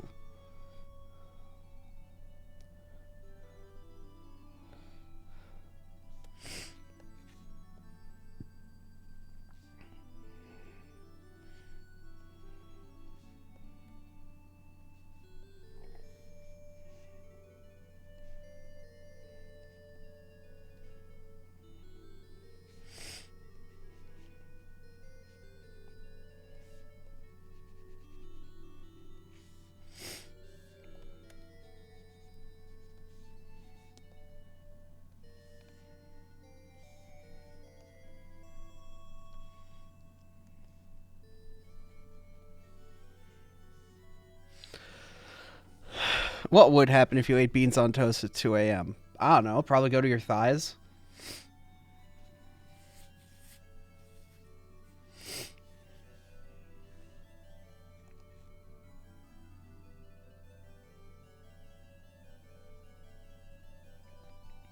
Straight to the butt.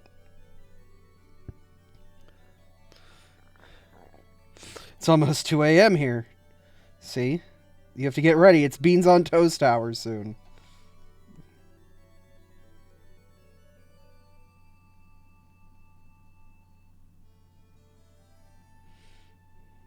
It's like feeding the gremlins after midnight, you know?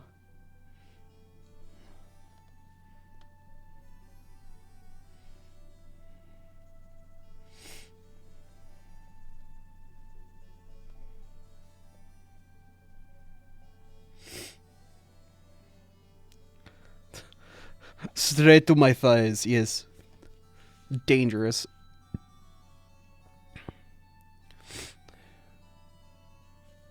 No judgment, just straight up damnation.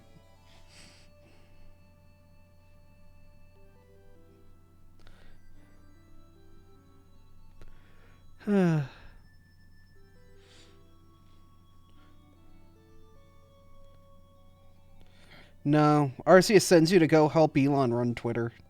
You have to suffer through that penalty.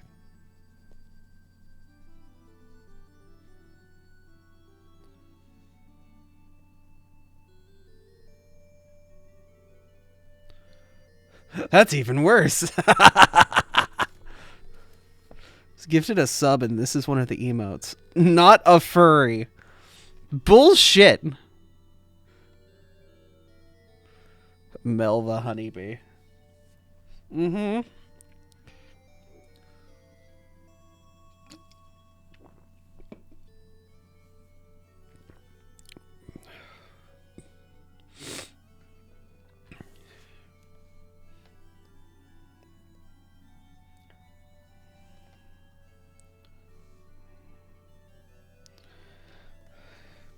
How do I draw a fat Abra?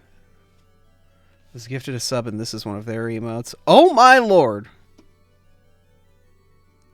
Why? Why? Ah!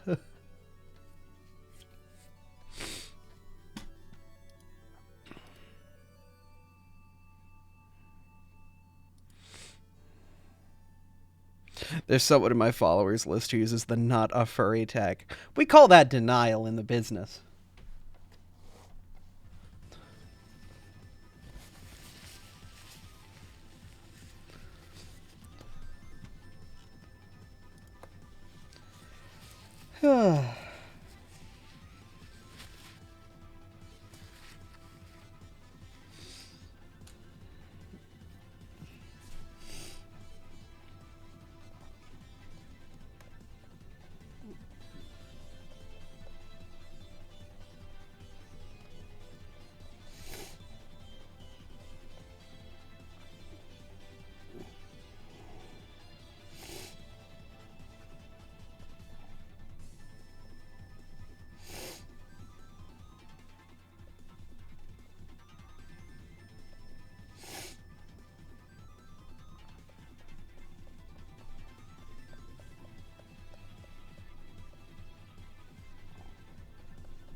This chat would be arrested in the Pokemon universe. Not because of Pokemon fighting. No.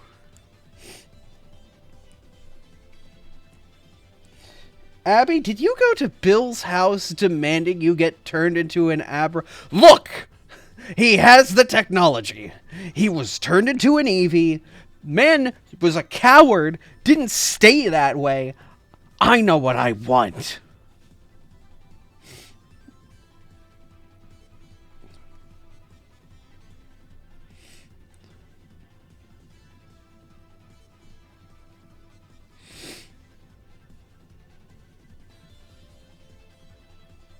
Loses credibility as an Eevee.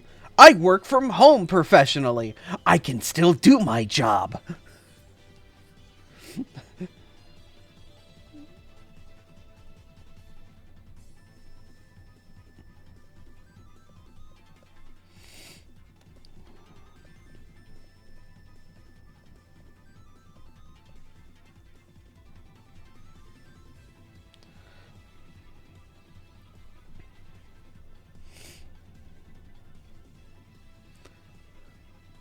His colleagues would be like, WTF, dude? I don't have to go on my webcam.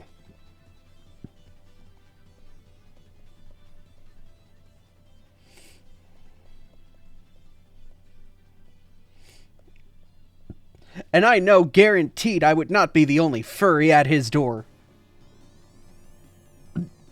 Man would make a mint selling that technology.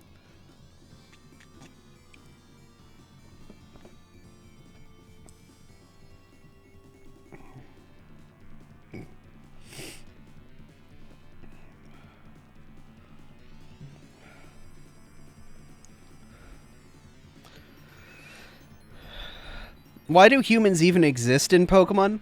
So humans in Pokemon are in no way, shape, or form like...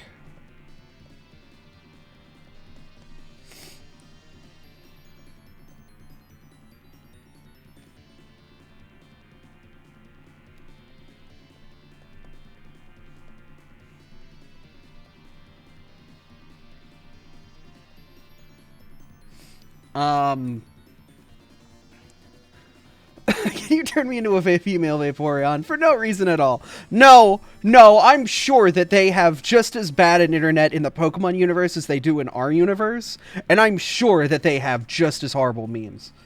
But I guarantee you that there are furries in the Pokemon universe that would love that technology.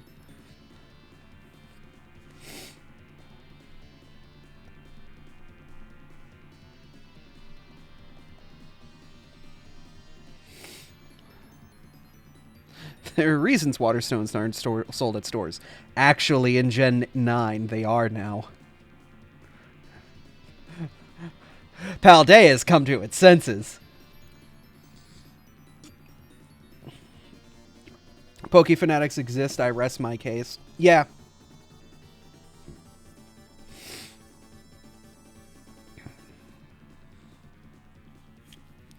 Poke4chan has copy pasta in the same way.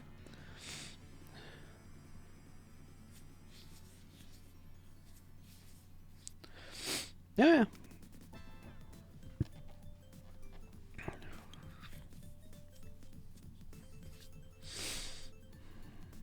But Pokemons in the human universe are in no way humans in our universe.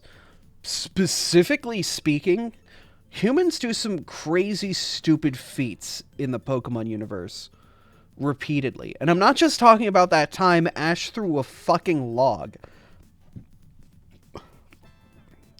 Like,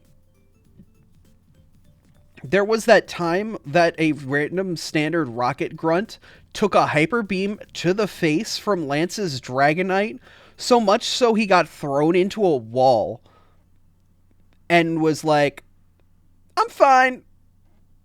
Little beat up, but I'm fine. Excuse you? Did you just take a Kamehameha from a level 65 champion trained Pokemon and just shrug it off? How are you not dead? Yeah, no, like, the average...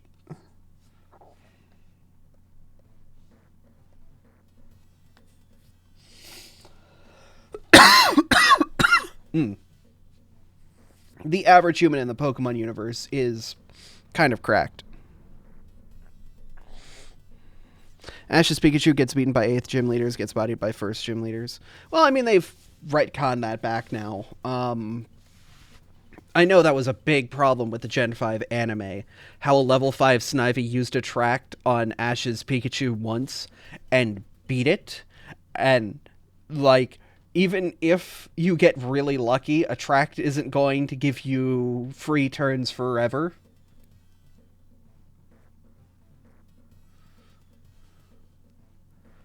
Team Rocket Grunt was Arceus in disguise.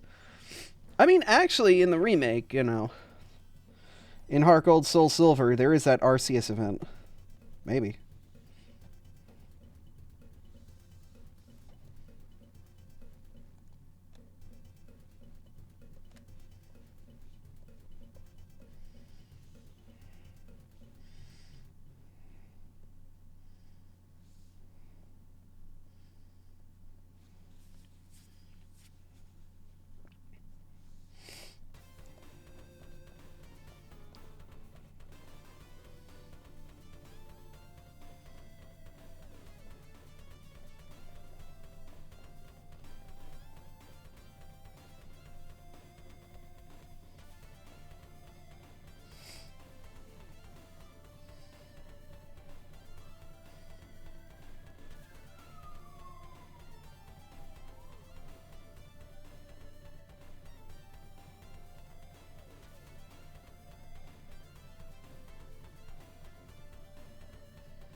What do you mean retired?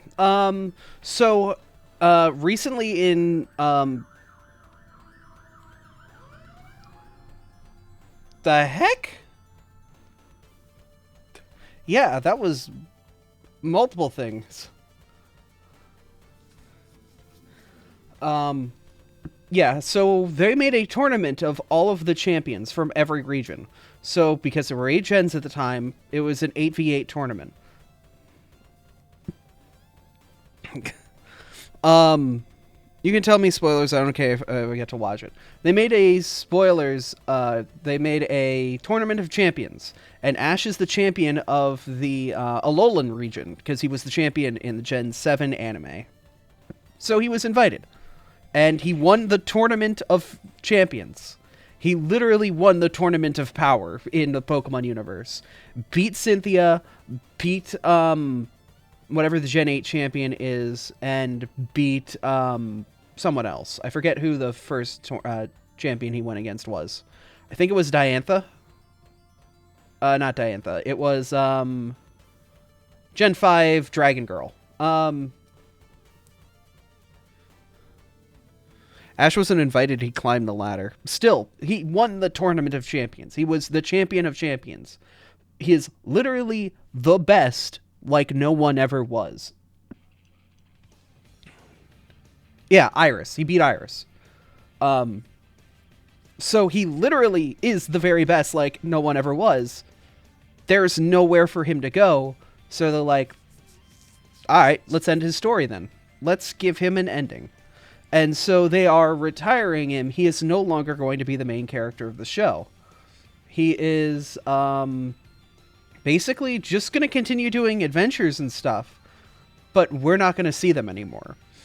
Him and Pikachu are still going to be out there doing their thing. They're not going back to Pallet Town and chilling with Mom forever. That's not what's happening. The show is just shifting its focus to 2 new protagonists. Yeah. So now we get a new MC per gen, which was originally what was planned. We were originally only planned to stick with Ash for Gen 1. And then Gen 2 would come around, and then we would get to watch, then we would watch Gold and Silver, and so on and so forth, similar to the manga. And of course, previous characters would come back and make cameos, but that is no longer the case. Now it is the case again, we'll see.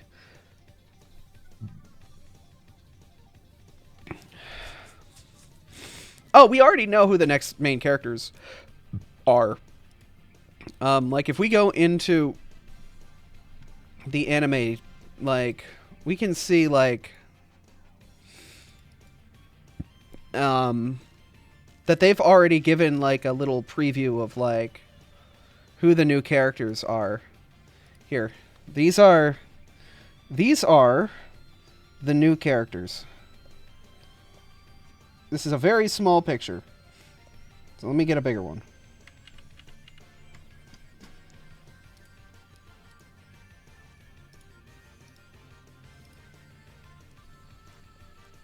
That's not as big, but that's better. But we're going to have a female main protag, and she's going to have Sprigagito.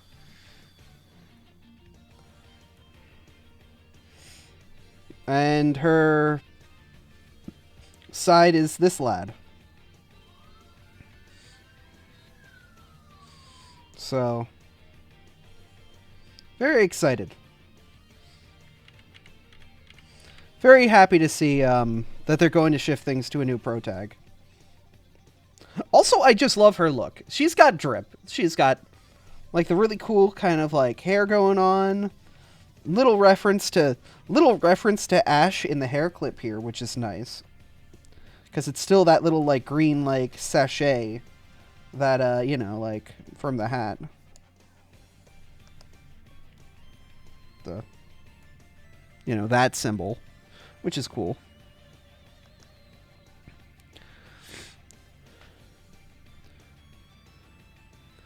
New main characters are called Liko and Roy. Hope they have real villains in this. I don't know. We'll see. I am actually curious, though, how Jesse and James are going to end their story. Because as much as they have been villains, they have also been a support system for Ash in a weird way. They have always been there throughout the entire adventure, and like even from like the Vermilion Gym, they have supported him. And James is canonically the best Pokemon trainer of all time.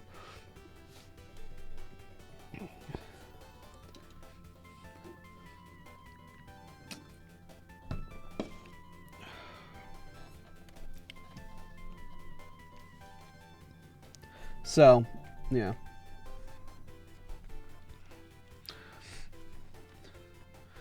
And nobody can say anything otherwise. James is the best Pokemon trainer. Well, Team Star ain't villains. The anime would have to make something up. So, actually, something that's interesting in the Gen 7 anime, they made Luzamin, instead of being the villain, they just made her mom.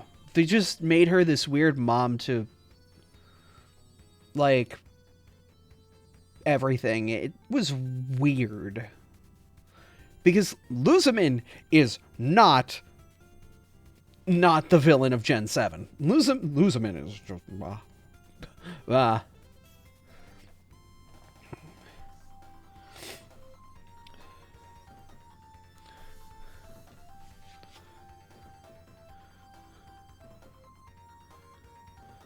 Oh, yeah, no. They have definitely, like... Jesse and James are kind of crazy. When they're firing on full cylinders, Jesse and James are kind of insanely, like, powerful. They are on a tier above the average trainer.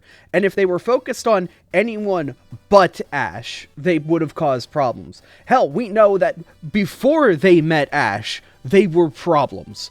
Big problems in the Kanto region. They were literally, like, Rocket's most notorious members. So much so that the episode 2 that introduces them opens with a shot of them seeing their wanted posters with huge amounts underneath, and they're like, ah, that's cute. They get clowned on because Pikachu is a MacGuffin.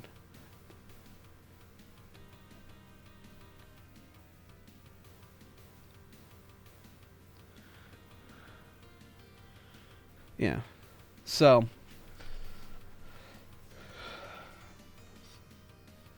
Alright, I got space for like one or two more Abby drawings. Give me stuff to draw. Give me some more brain rot to get out of my brain.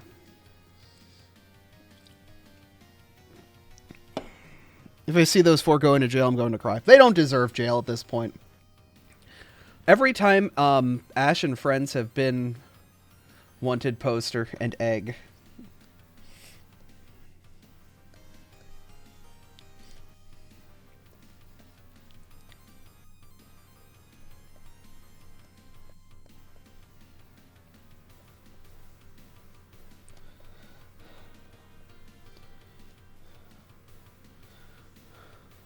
Abby in a skirt. Oh shit, you're hitting my buttons. Oh no. I think definitely 100% Abby falls downstairs. Oh my god.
Abby with the stabby. I mean, it's a gun, but I guess it stabs you with bullets.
Wanted wire fraud.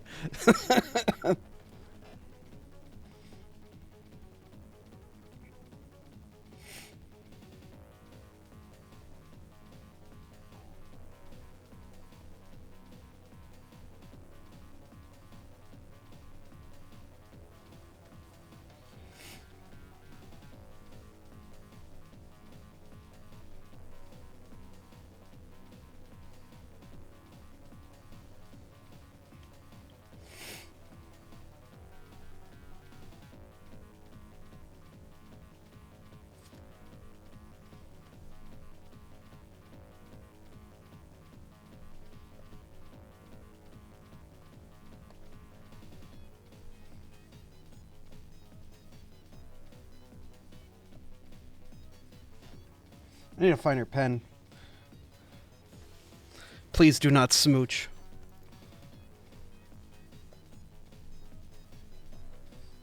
Yeah, I can find a smaller way to say that.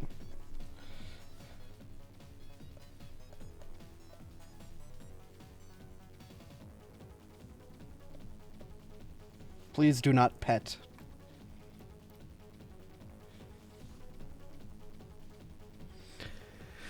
We've got a smooch. Ah!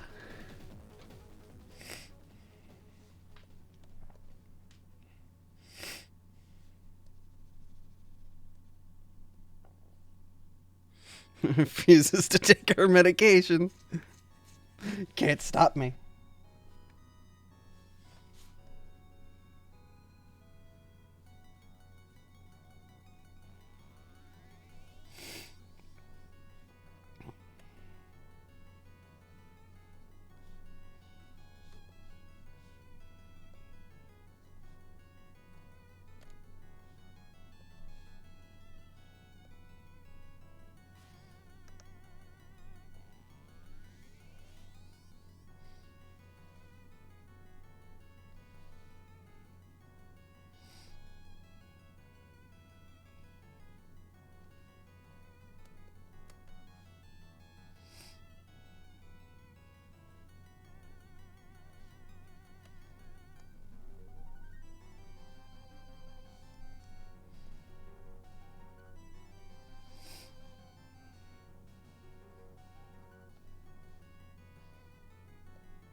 There we go.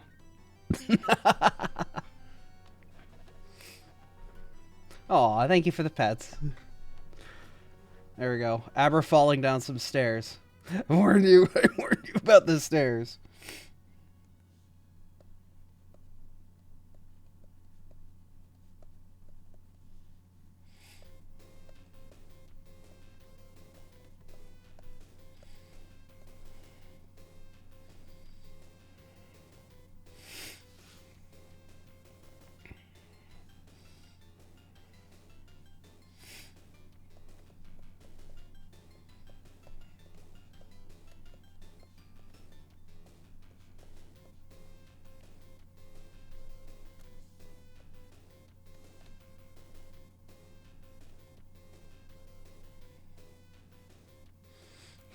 Why are there so many stairs? Ah.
Not nice. Unfortunate.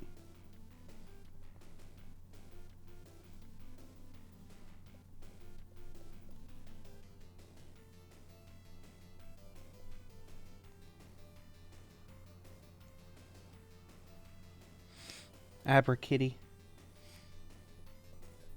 Kind of. Abra's kind of fox-like. It's kind of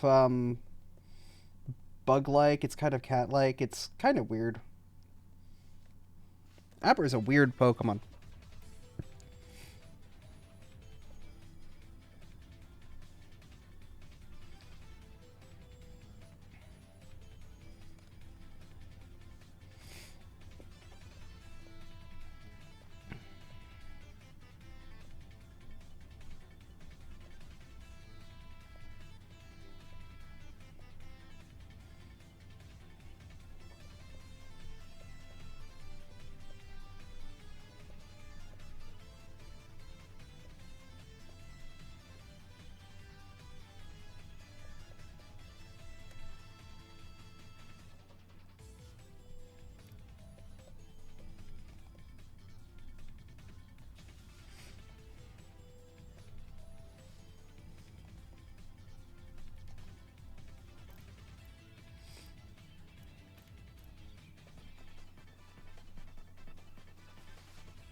Here we go.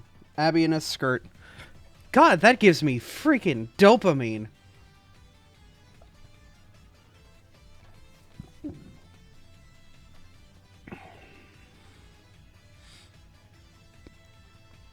God, that gives dopamine like no one's business.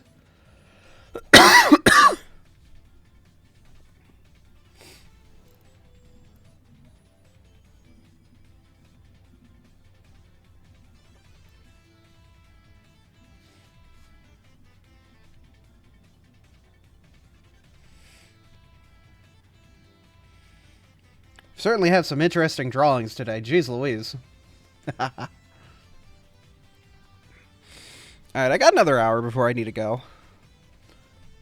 I need to go at... Okay, so at 10 o'clock we're doing an upgrade to... At 10 o'clock we're doing an upgrade to a server at work that's a production server. So we can't do it during the day. So we have to do it, like, overnight and stuff. Which is unfortunate. But I'm getting paid for it because I'm hourly. Which is, I guess, the advantage of being hourly in the IT industry.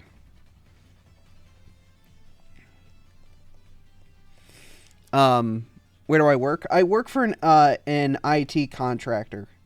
And it works with a local bank.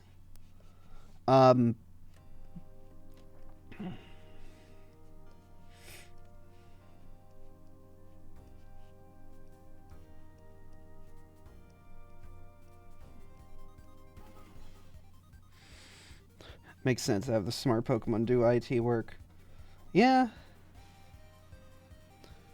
Hardware or software upgrade? This is a software upgrade. So we can do it all remotely, which means I don't even have to leave my house.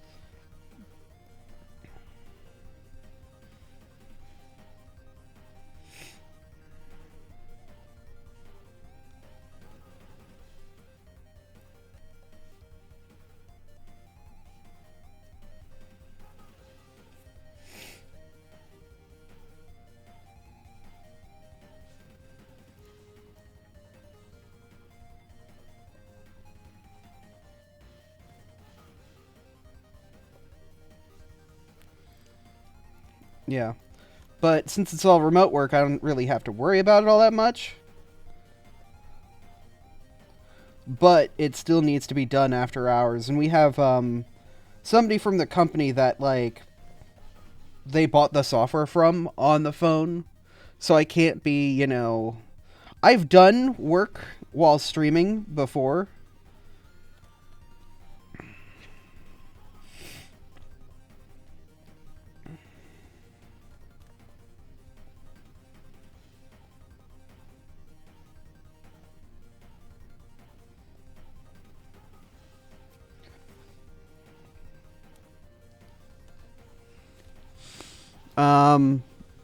Gets sloppy, does it not? Well, I mean, everything's on a VM, so not really. If there's any issues, we just revert the VM and that's it. Because snapshots are amazing. The main issue is going to be, because this is a software upgrade, the clients running the software are going to need to get upgraded as well. So my part in this is that secondary bit. We have the whatchamahoosit. The vendor is coming in and doing the work on the server itself. My bit in this whole process, though, is I'm doing the software upgrade for the 100 or so clients that are running this software, because they need to get upgraded after we run our procedure. So, I've already got everything staged. I just need the actual files that come out of this. I just need to then take those files, put them in the software upgrade, and redistribute it to those clients.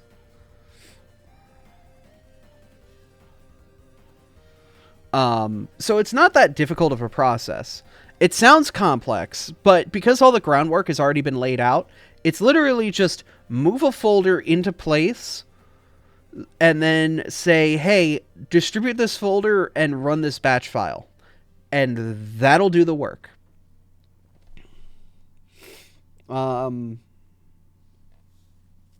Yeah.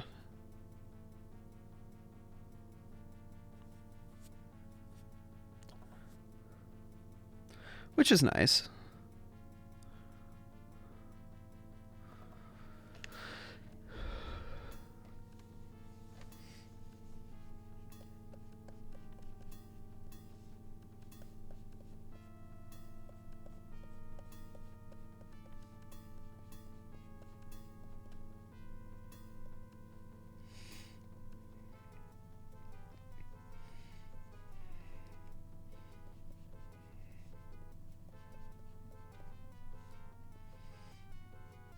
So in theory, it should be a relatively easy night, but I don't know.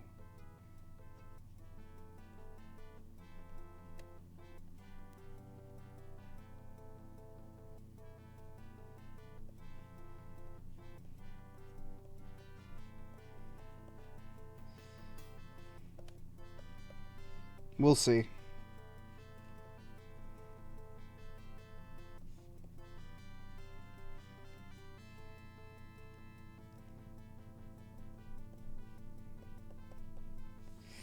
The problem is a lot of those clients aren't online because they're like laptops and stuff. So we basically have to hope that the clients that we can get to work fine, and we'll pray about the others. It basically means tomorrow morning is going to be a fight.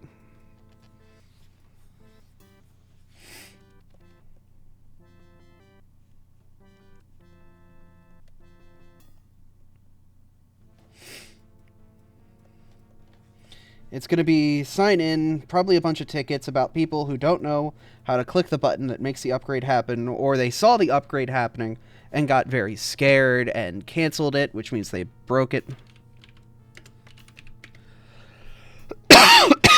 Which makes sense because users, even though we can email them 1,000 times saying, hey, this is happening,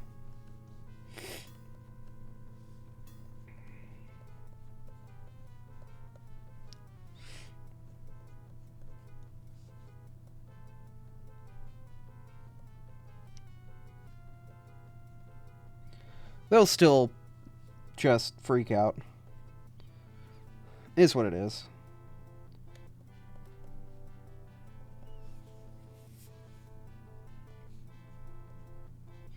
It's user ops. It is what it is. Like, you kind of just have to accept. That's how user work works.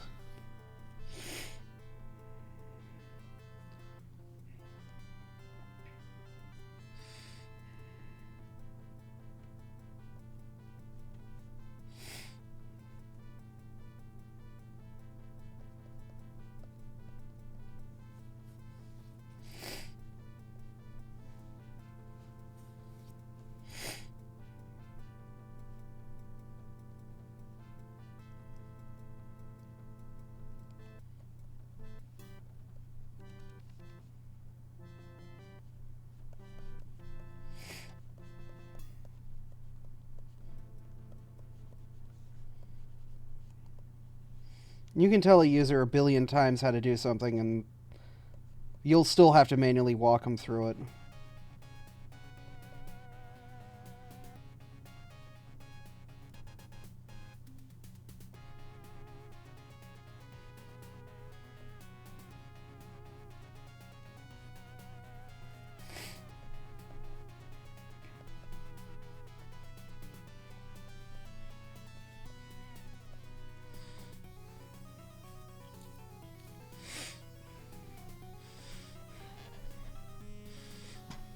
I'm just looking back on the suggestions y'all put. Tag yourself, I'm user. Oof.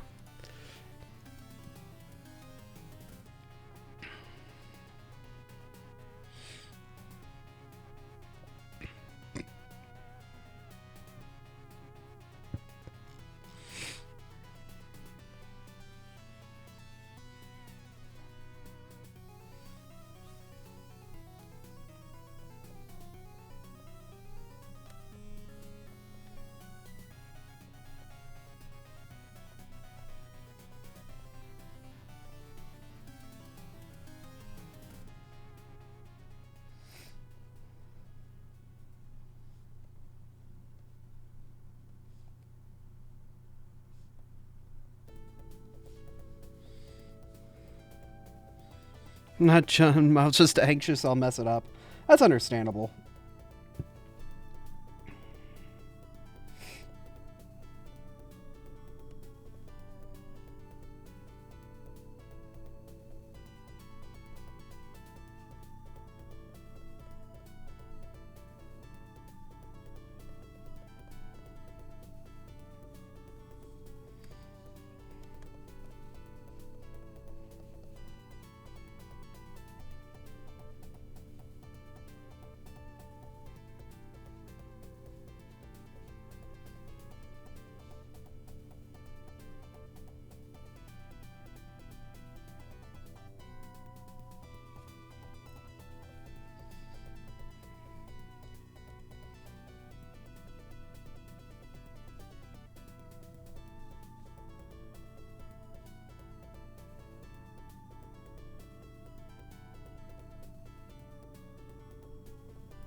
You know, updates are not as scary as they used to be. A lot of people are scared of, like, Windows updates and whatnot, but they're not as bad as they used to be. They're definitely good at, like, making restore points and actually, you know, keeping the machine alive, mostly. The main issue comes from when you don't update for a prolonged period of time, and then your computer's sitting there updating for what feels like forever. Then people get impatient.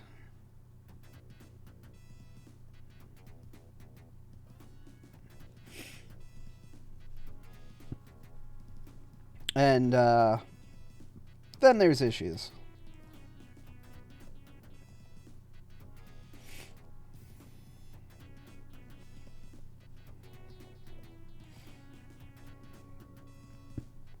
A lot of it is just leave it sit overnight.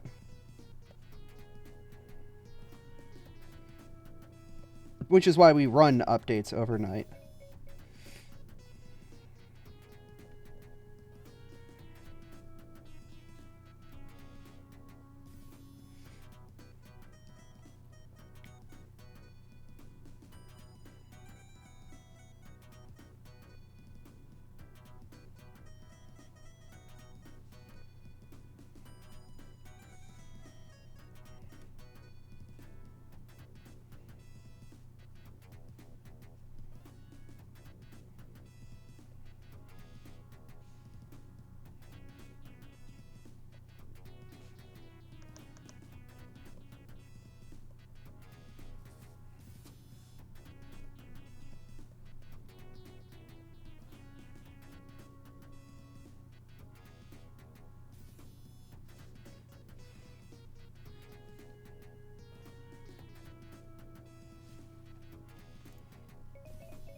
Is that an egg?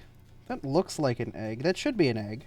Maybe egg it up shape-wise a little bit more. There we go. Fix that up.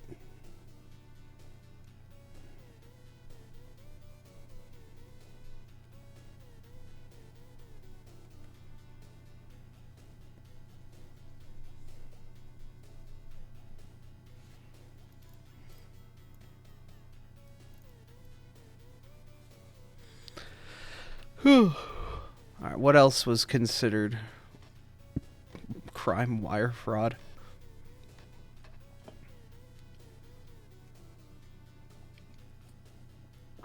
I'm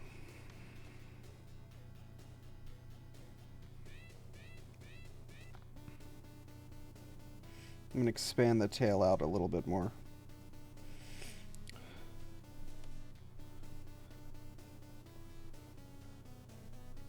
Well, whatever Abby just had to do to make that egg happen, she's very stressed out about it. The specifics are unknown. That's it. Don't read into it too much more than that. Don't worry about it. She just went to the grocery store. It's fine.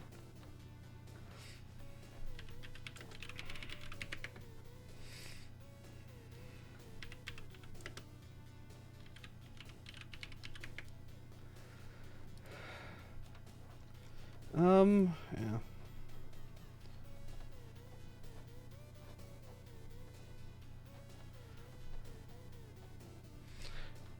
What else to draw? Give me more things to doodle like an idiot. Please.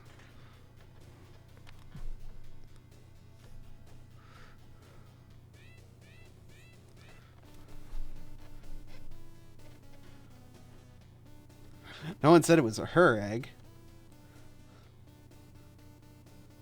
True. Look, if there's like a Sneasel or something that's about to run in and clock Abby. That, we don't know. We don't know.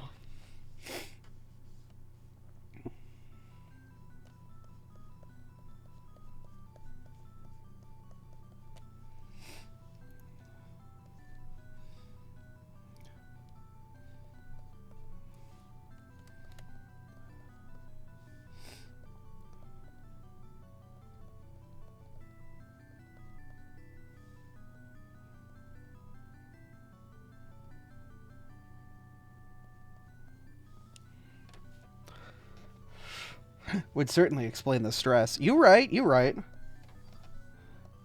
It wouldn't be that egg is wider than her hips, and we don't talk about that. The physics in that.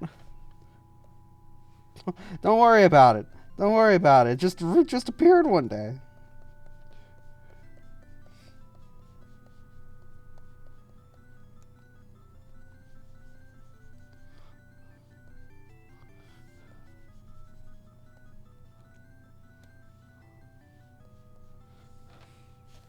Is this mine? Did I do this? I don't remember this. It just happened.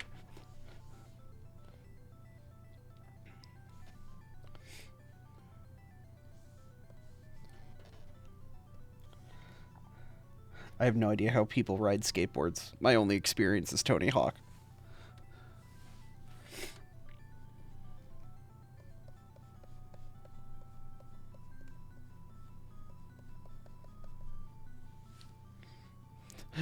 That was Ditto. Don't worry about it. Don't worry about it.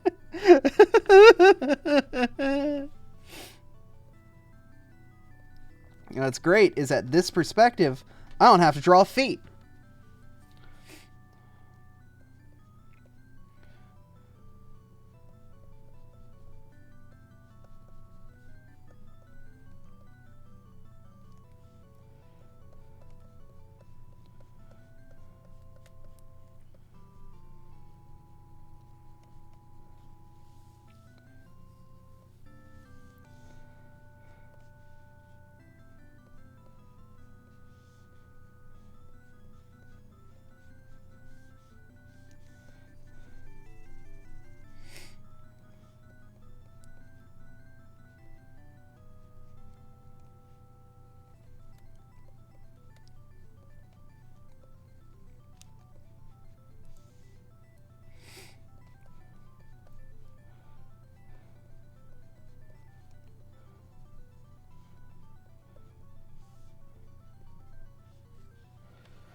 There she goes. Through a skateboard phase, never let a trick just rolled around the driveway. I didn't even get that far.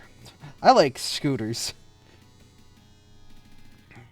Here's what would happen if Abby got on a skateboard. You have this.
Yeah, about right.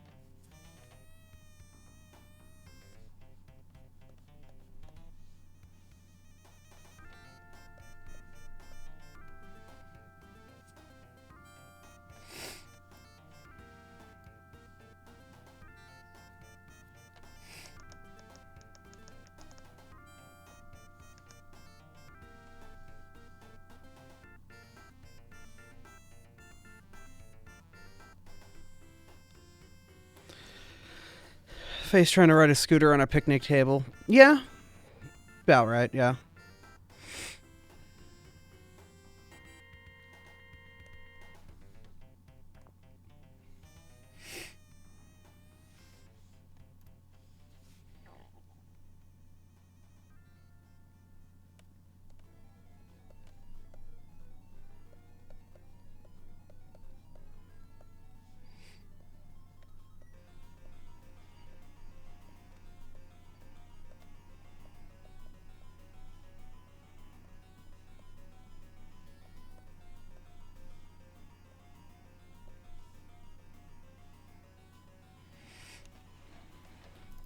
We still have that picnic table. Ah. So you broke yourself on the picnic table, but the picnic table did not get broken. About right, yeah.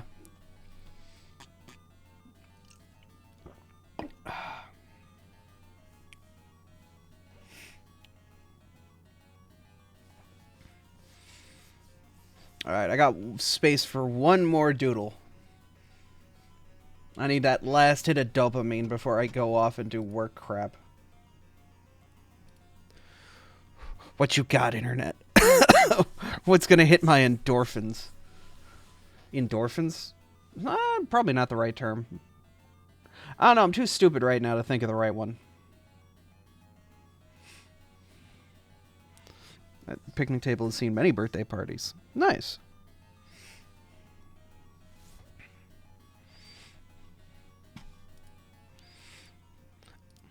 Oh.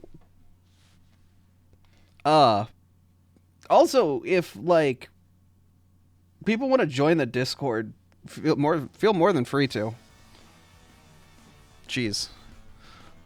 Bit of an abrasive music. Let's chill it a little bit.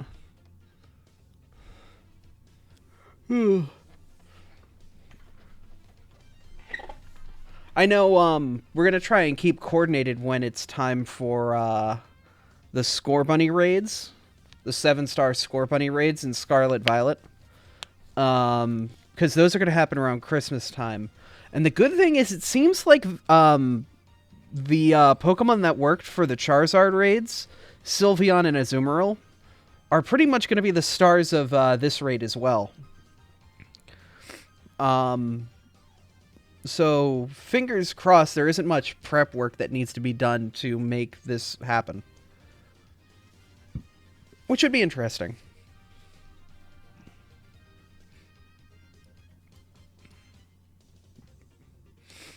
But, yeah. If you have any more ideas to toss my way for Abby Doodles, I could try to make. Score Bunny, how to get picked? It's a fire starter. That's it. That's pretty much how it goes, yeah. Like, Gen 6, Gen 1, and Gen 8 have their starter lines in the game, like, fully coded into the game's data. They're just not implemented yet. Probably for these raids, actually, specifically. But also when home integration happens. I'm thinking, but I'm slow. That's fine.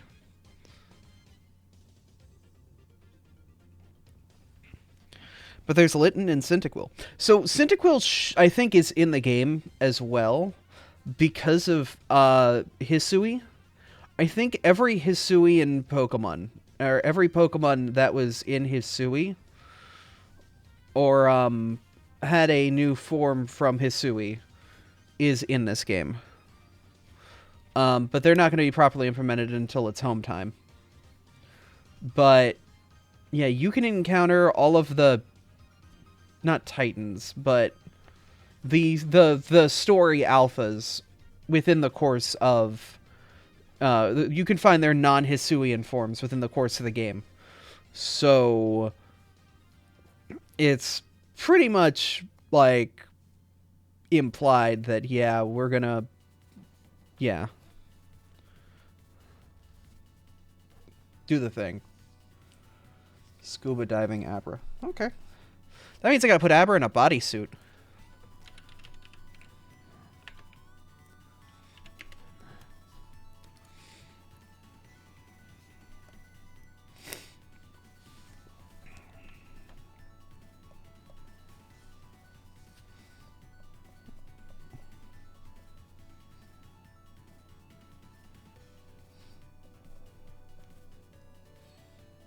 I mean scuba, not snorkel.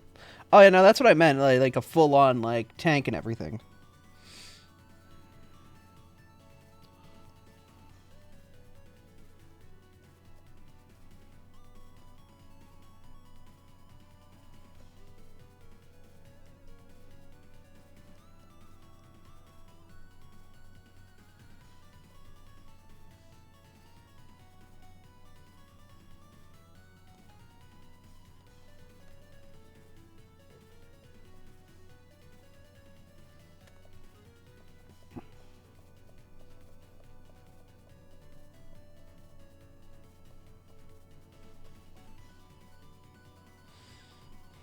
Some people call it a snorkel and call it a day. No, no, no. I've got like the full like gear in front of me.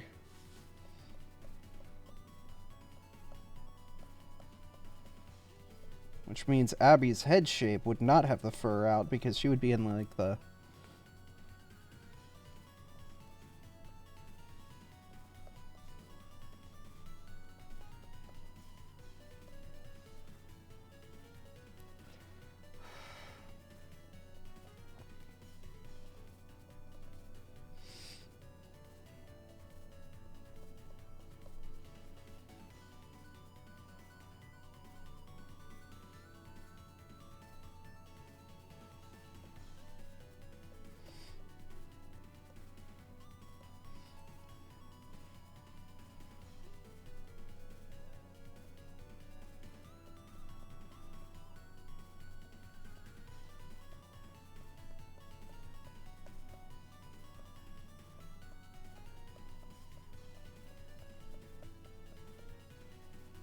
That's too thick.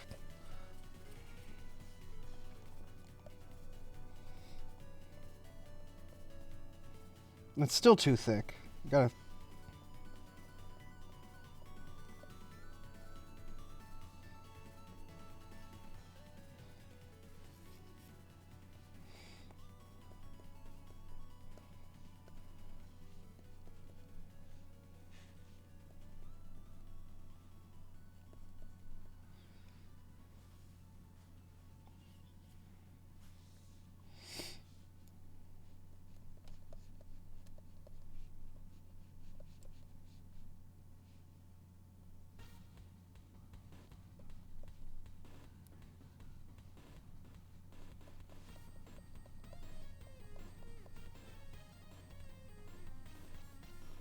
There we go.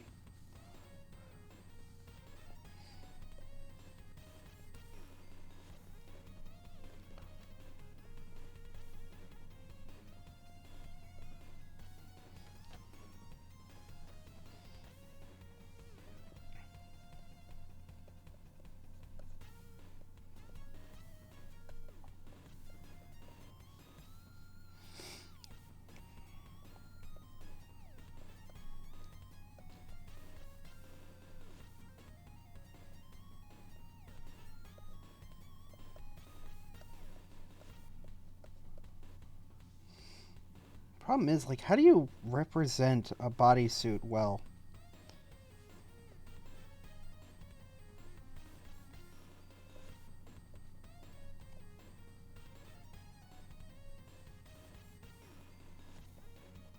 Just had a thought.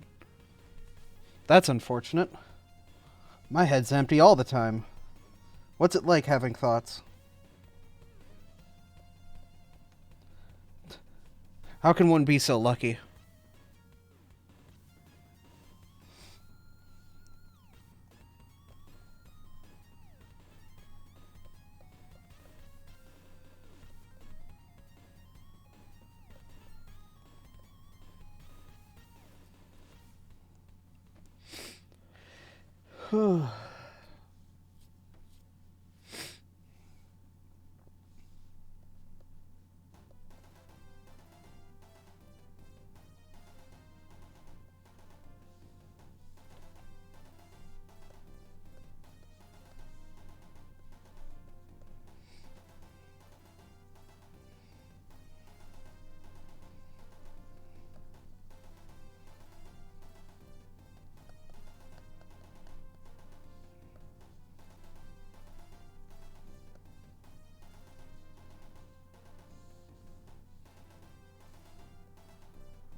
Swirler once appeared in the overworld in recent Pokemon games? Yes, in Gen 8.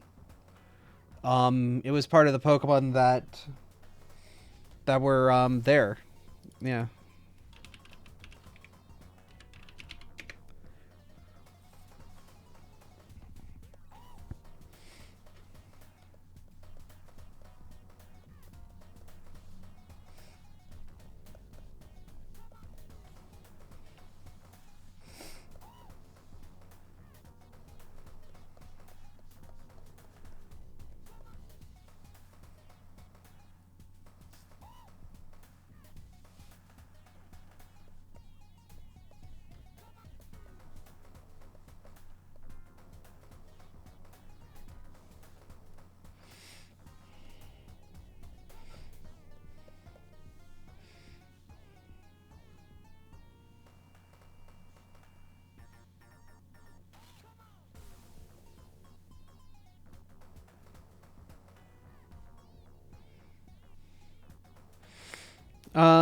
So can you have a full-size Wailord on land in Gen... No. Not in Gen 9, but in Gen 8, yeah, I think you can. I freaking drew this thing like a... Goddamn... He's Squidward. I have made Squidward.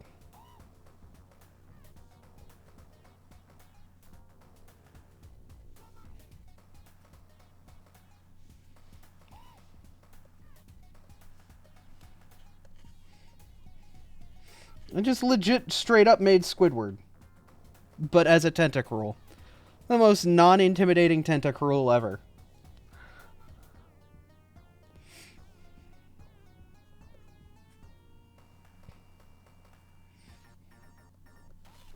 It's probably because the eyes. The eyes need to be like... Okay, now he looks like he's smoked some dank weed.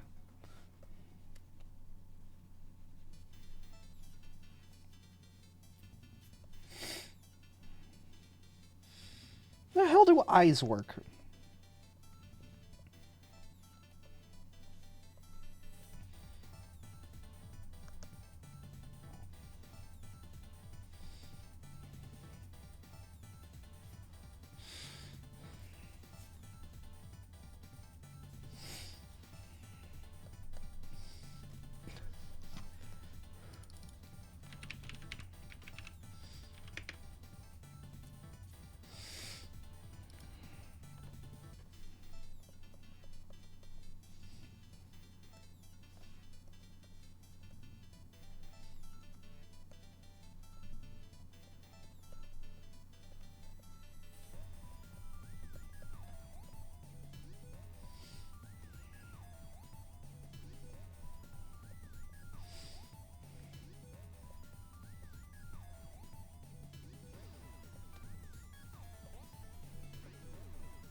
Yeah, no, I've made Squidward.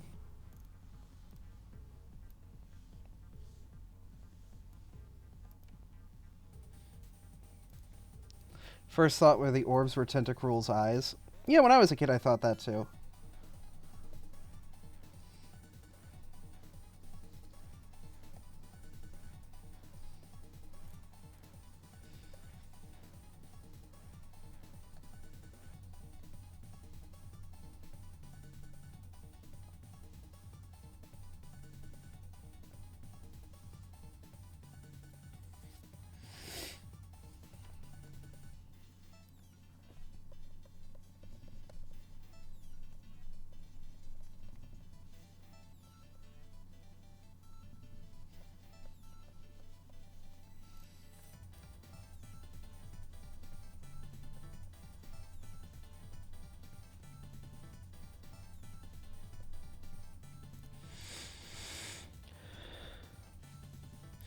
But I wasn't just clueless about Pokemon as a kid. No, I mean, some of those things we just never get corrected on, so we never really think about, you know, what the difference is and how things are different and have changed.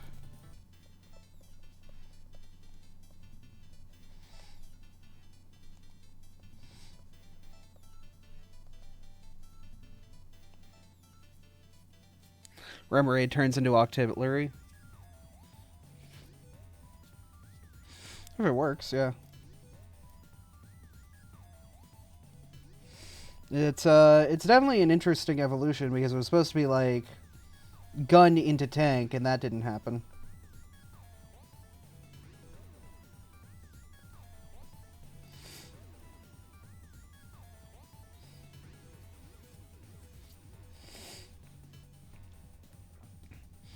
Alright. Well, it seems like a nice bit of drawings. We had fun today. We drew an Abra. Then we drew a person approving of Abra, which is very important. And then we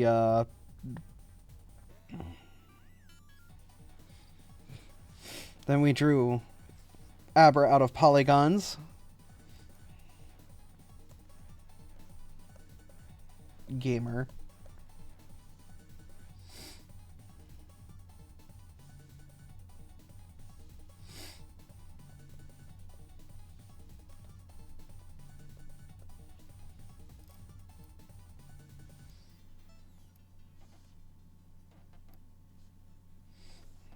We drew various abbeys in various ways. And then we had fun with beans on toast. This is very heavy food. And then we went on Abbey adventures. It was nice.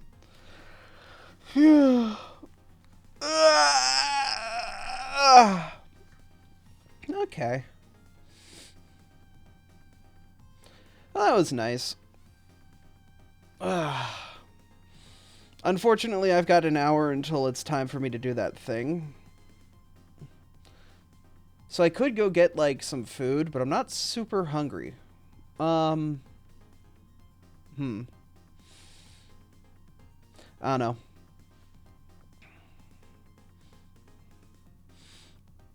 I don't know, just nice hanging with y'all. Tomorrow I'm going to be busy, but Thursday I'm going to be off. I don't have any plans. So in theory, Thursday I should be able to stream for an extended period of time. We'll probably crack more Zora eggs, try to get a shiny. And then Friday I have D&D, so we'll stream our third session. And then we'll have SRB Kart Community Night. So if you have no idea what SRB Kart is, it's a free Sonic kart racing. It's a community thing. It's definitely fun. Please feel free to join us for it. We have our own server, and we have instructions on the Discord on how to join, because we have like a super secret file. And there's even a custom Abbey cart made by Neo. If you see Neo Budio, they sprited out that cart, and then Yoda helped them make it like a thing. So there's a wonderful Abbey cart. And then for streams past that, I have no idea. Maybe something Saturday, or Sunday for Christmas. We'll see. I might have something fun planned, something to whip up, but I'm not sure. I'm definitely coughing less, which is nice as well. So I'm definitely past the majority of whatever this sickness was, which is nice. Which means I could do longer streams without breaking my butt. I did cough a little today, but wasn't bad. It wasn't as bad as our previous streams, which is nice. Yeah. Friday's going to be a very busy day, I will say, though. I have a doctor's appointment and a whole bunch of other stuff. Oh, thank you for the follow, friend. But, yeah. Definitely have some stuff to do and some fun to have. So, if you're interested in sticking around and joining us, feel free to follow the channel like our friend did. And feel free to join the Discord and stuff like that. But what I'm going to do, I'm gonna mute the music, I'm going to hit the end button, and while the ending screen plays, we're going to go find somebody to give a lovely raid to. If there's somebody live right now. Who's live? I'm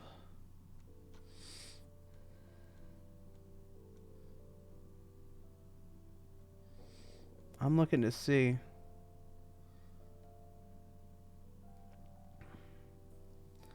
Oh, that's spoilers. I don't want to send you guys there because that's big spoilers where they're at right now. That's unfortunate. I don't really have any channels to send people to. I don't know. If Vidya is streaming, what is Jamie streaming right now? Twilight Princess Rando. If y'all want to see the beta of Twilight Princess Rando, Jamie, a friend of the channel, does charity stuff with Zeldathon. Definitely a cool person. Is streaming Twilight Princess Rando. I didn't know that was a thing. If you're interested, definitely go and watch it. Anyway, I'm going to be hopping out. Y'all have a good night.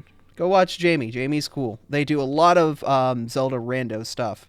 And they're just overall really chill. So go give them some love. Good night, everybody.